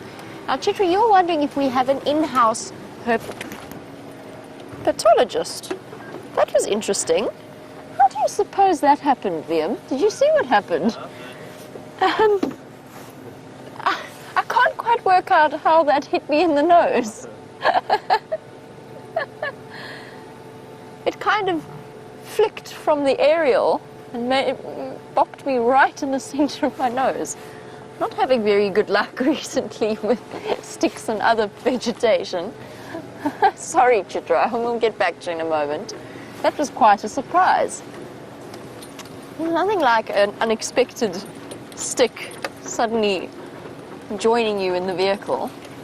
So, Chitra, on the subject of a herpetologist, no, we don't have a herpetologist to show you the snakes and reptiles.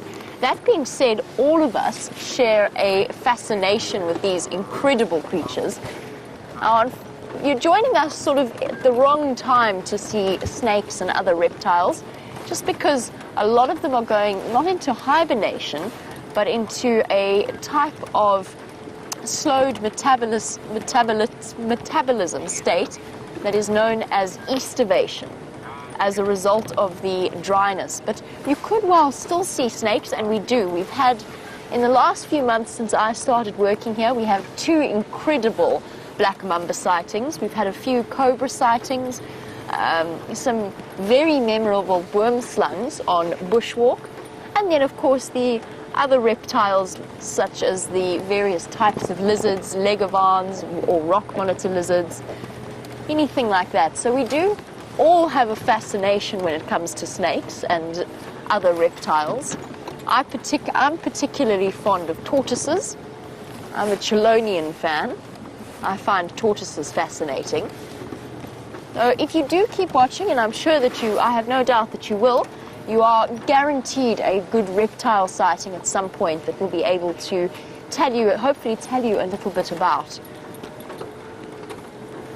And but that we could have an expert in every field chat about the geology and the stars and the plants and the vegetation. But as it is, we spend as much of our time as we possibly can, particularly in between drives, learning and taking in as much information as possible.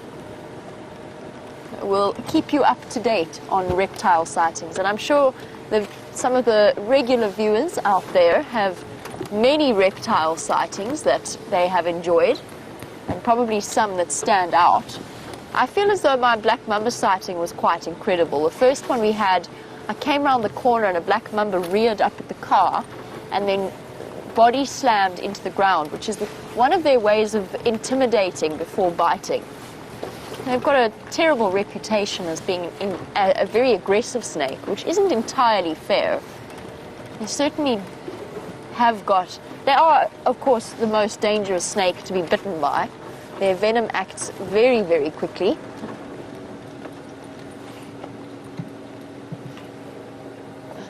There's a goshawk that just flew out of that tree, I think. Just wanted to make sure it wasn't an owl.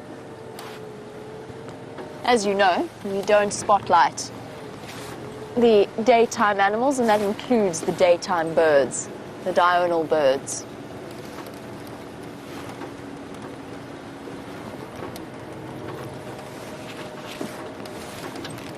We've also had, and I think we've actually published a few behind the scenes videos. If you have a look at our Facebook page, you'll be able to see some of the Safari Live Facebook page. You might be able to see some of the behind the scenes videos where we've gone catching snakes and removing them from camp. It hasn't happened recently, so you might have to go back in time a little bit, but we've definitely had moments where we've had to either remove or attempt to remove the cobra from the kitchen. I've woken up with a variegated bush snake climbing into bed with me before. We had a very rare sighting of a snake called a shield cobra. And of course, the best way to view reptiles, particularly lizards and geckos and the like, is during the bushwalk. It gives us the opportunity to get right up close to the littler things that we sometimes miss when we're driving along in the vehicle.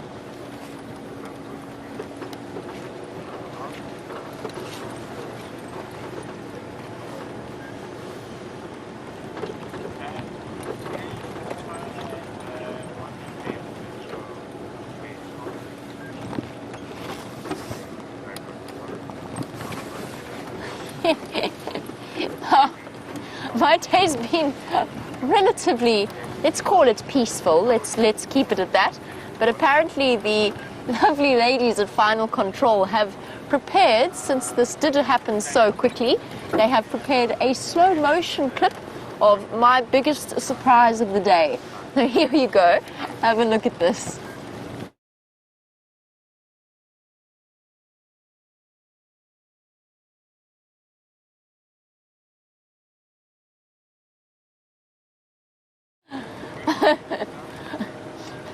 I hope that you all found that very entertaining.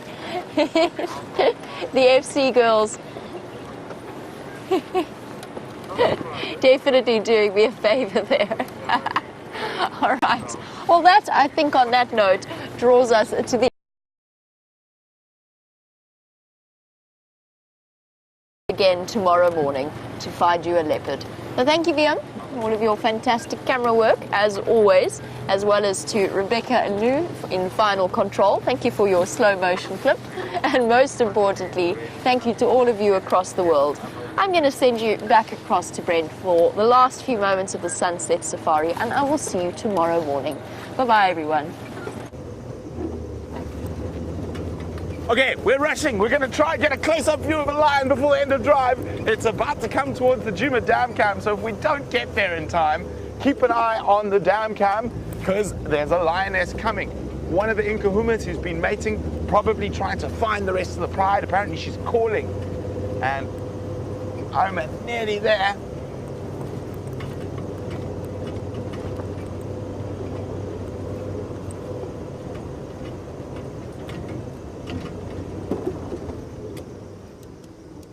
Sorry, little bushbuck. We're in a rush.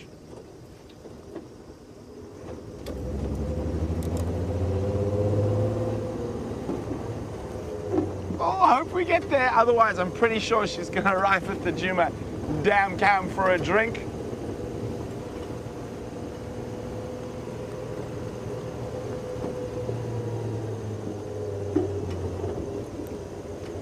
Can you see any lights down here, Jean-Andre?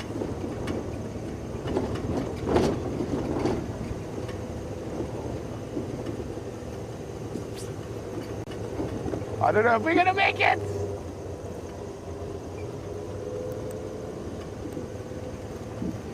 Hopefully we will.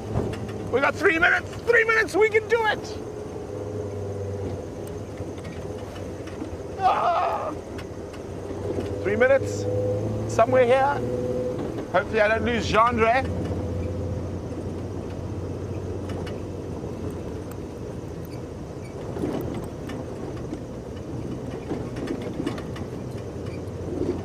Okay. Hopefully not too far. Hold on. Bouncy bounce.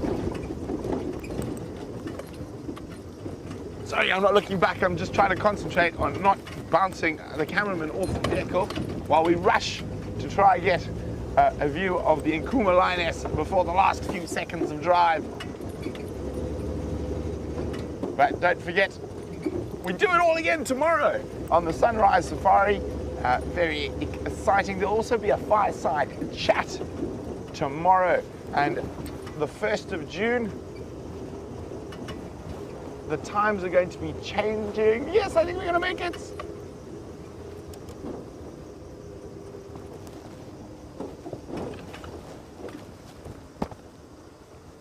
I see the spotlights. I don't see the lioness.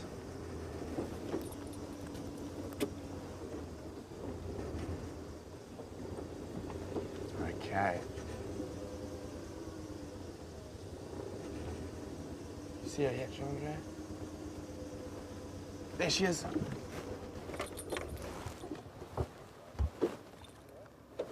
She's about to pop through there. There she is. It looks like that young female.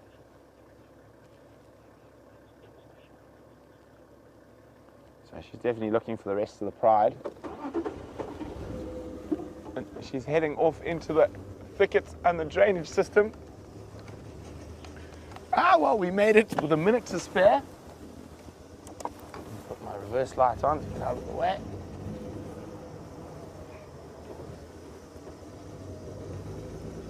Okay. So we're definitely not going to try go down into there. That's into one of those big creek systems, really thick, and especially at night we can't really see where we're going. So, but at least we got a little glimpse of her, and hopefully we'll be able to find them on the sunrise safari, and hopefully Tingana is still about, and we are going to hopefully find a leopard. But anyway, a nice little bit of fun Ferrari safari at the end of drive there to try get you that little glimpse of the Nkuhuma lioness returning to the pride. Now, I still have to wonder, is that really Junior there? Or could it be another young male, maybe from the Talamati pride? But we're going to have to wonder about that till tomorrow, and we'll see you in a few short hours. Toodaloo!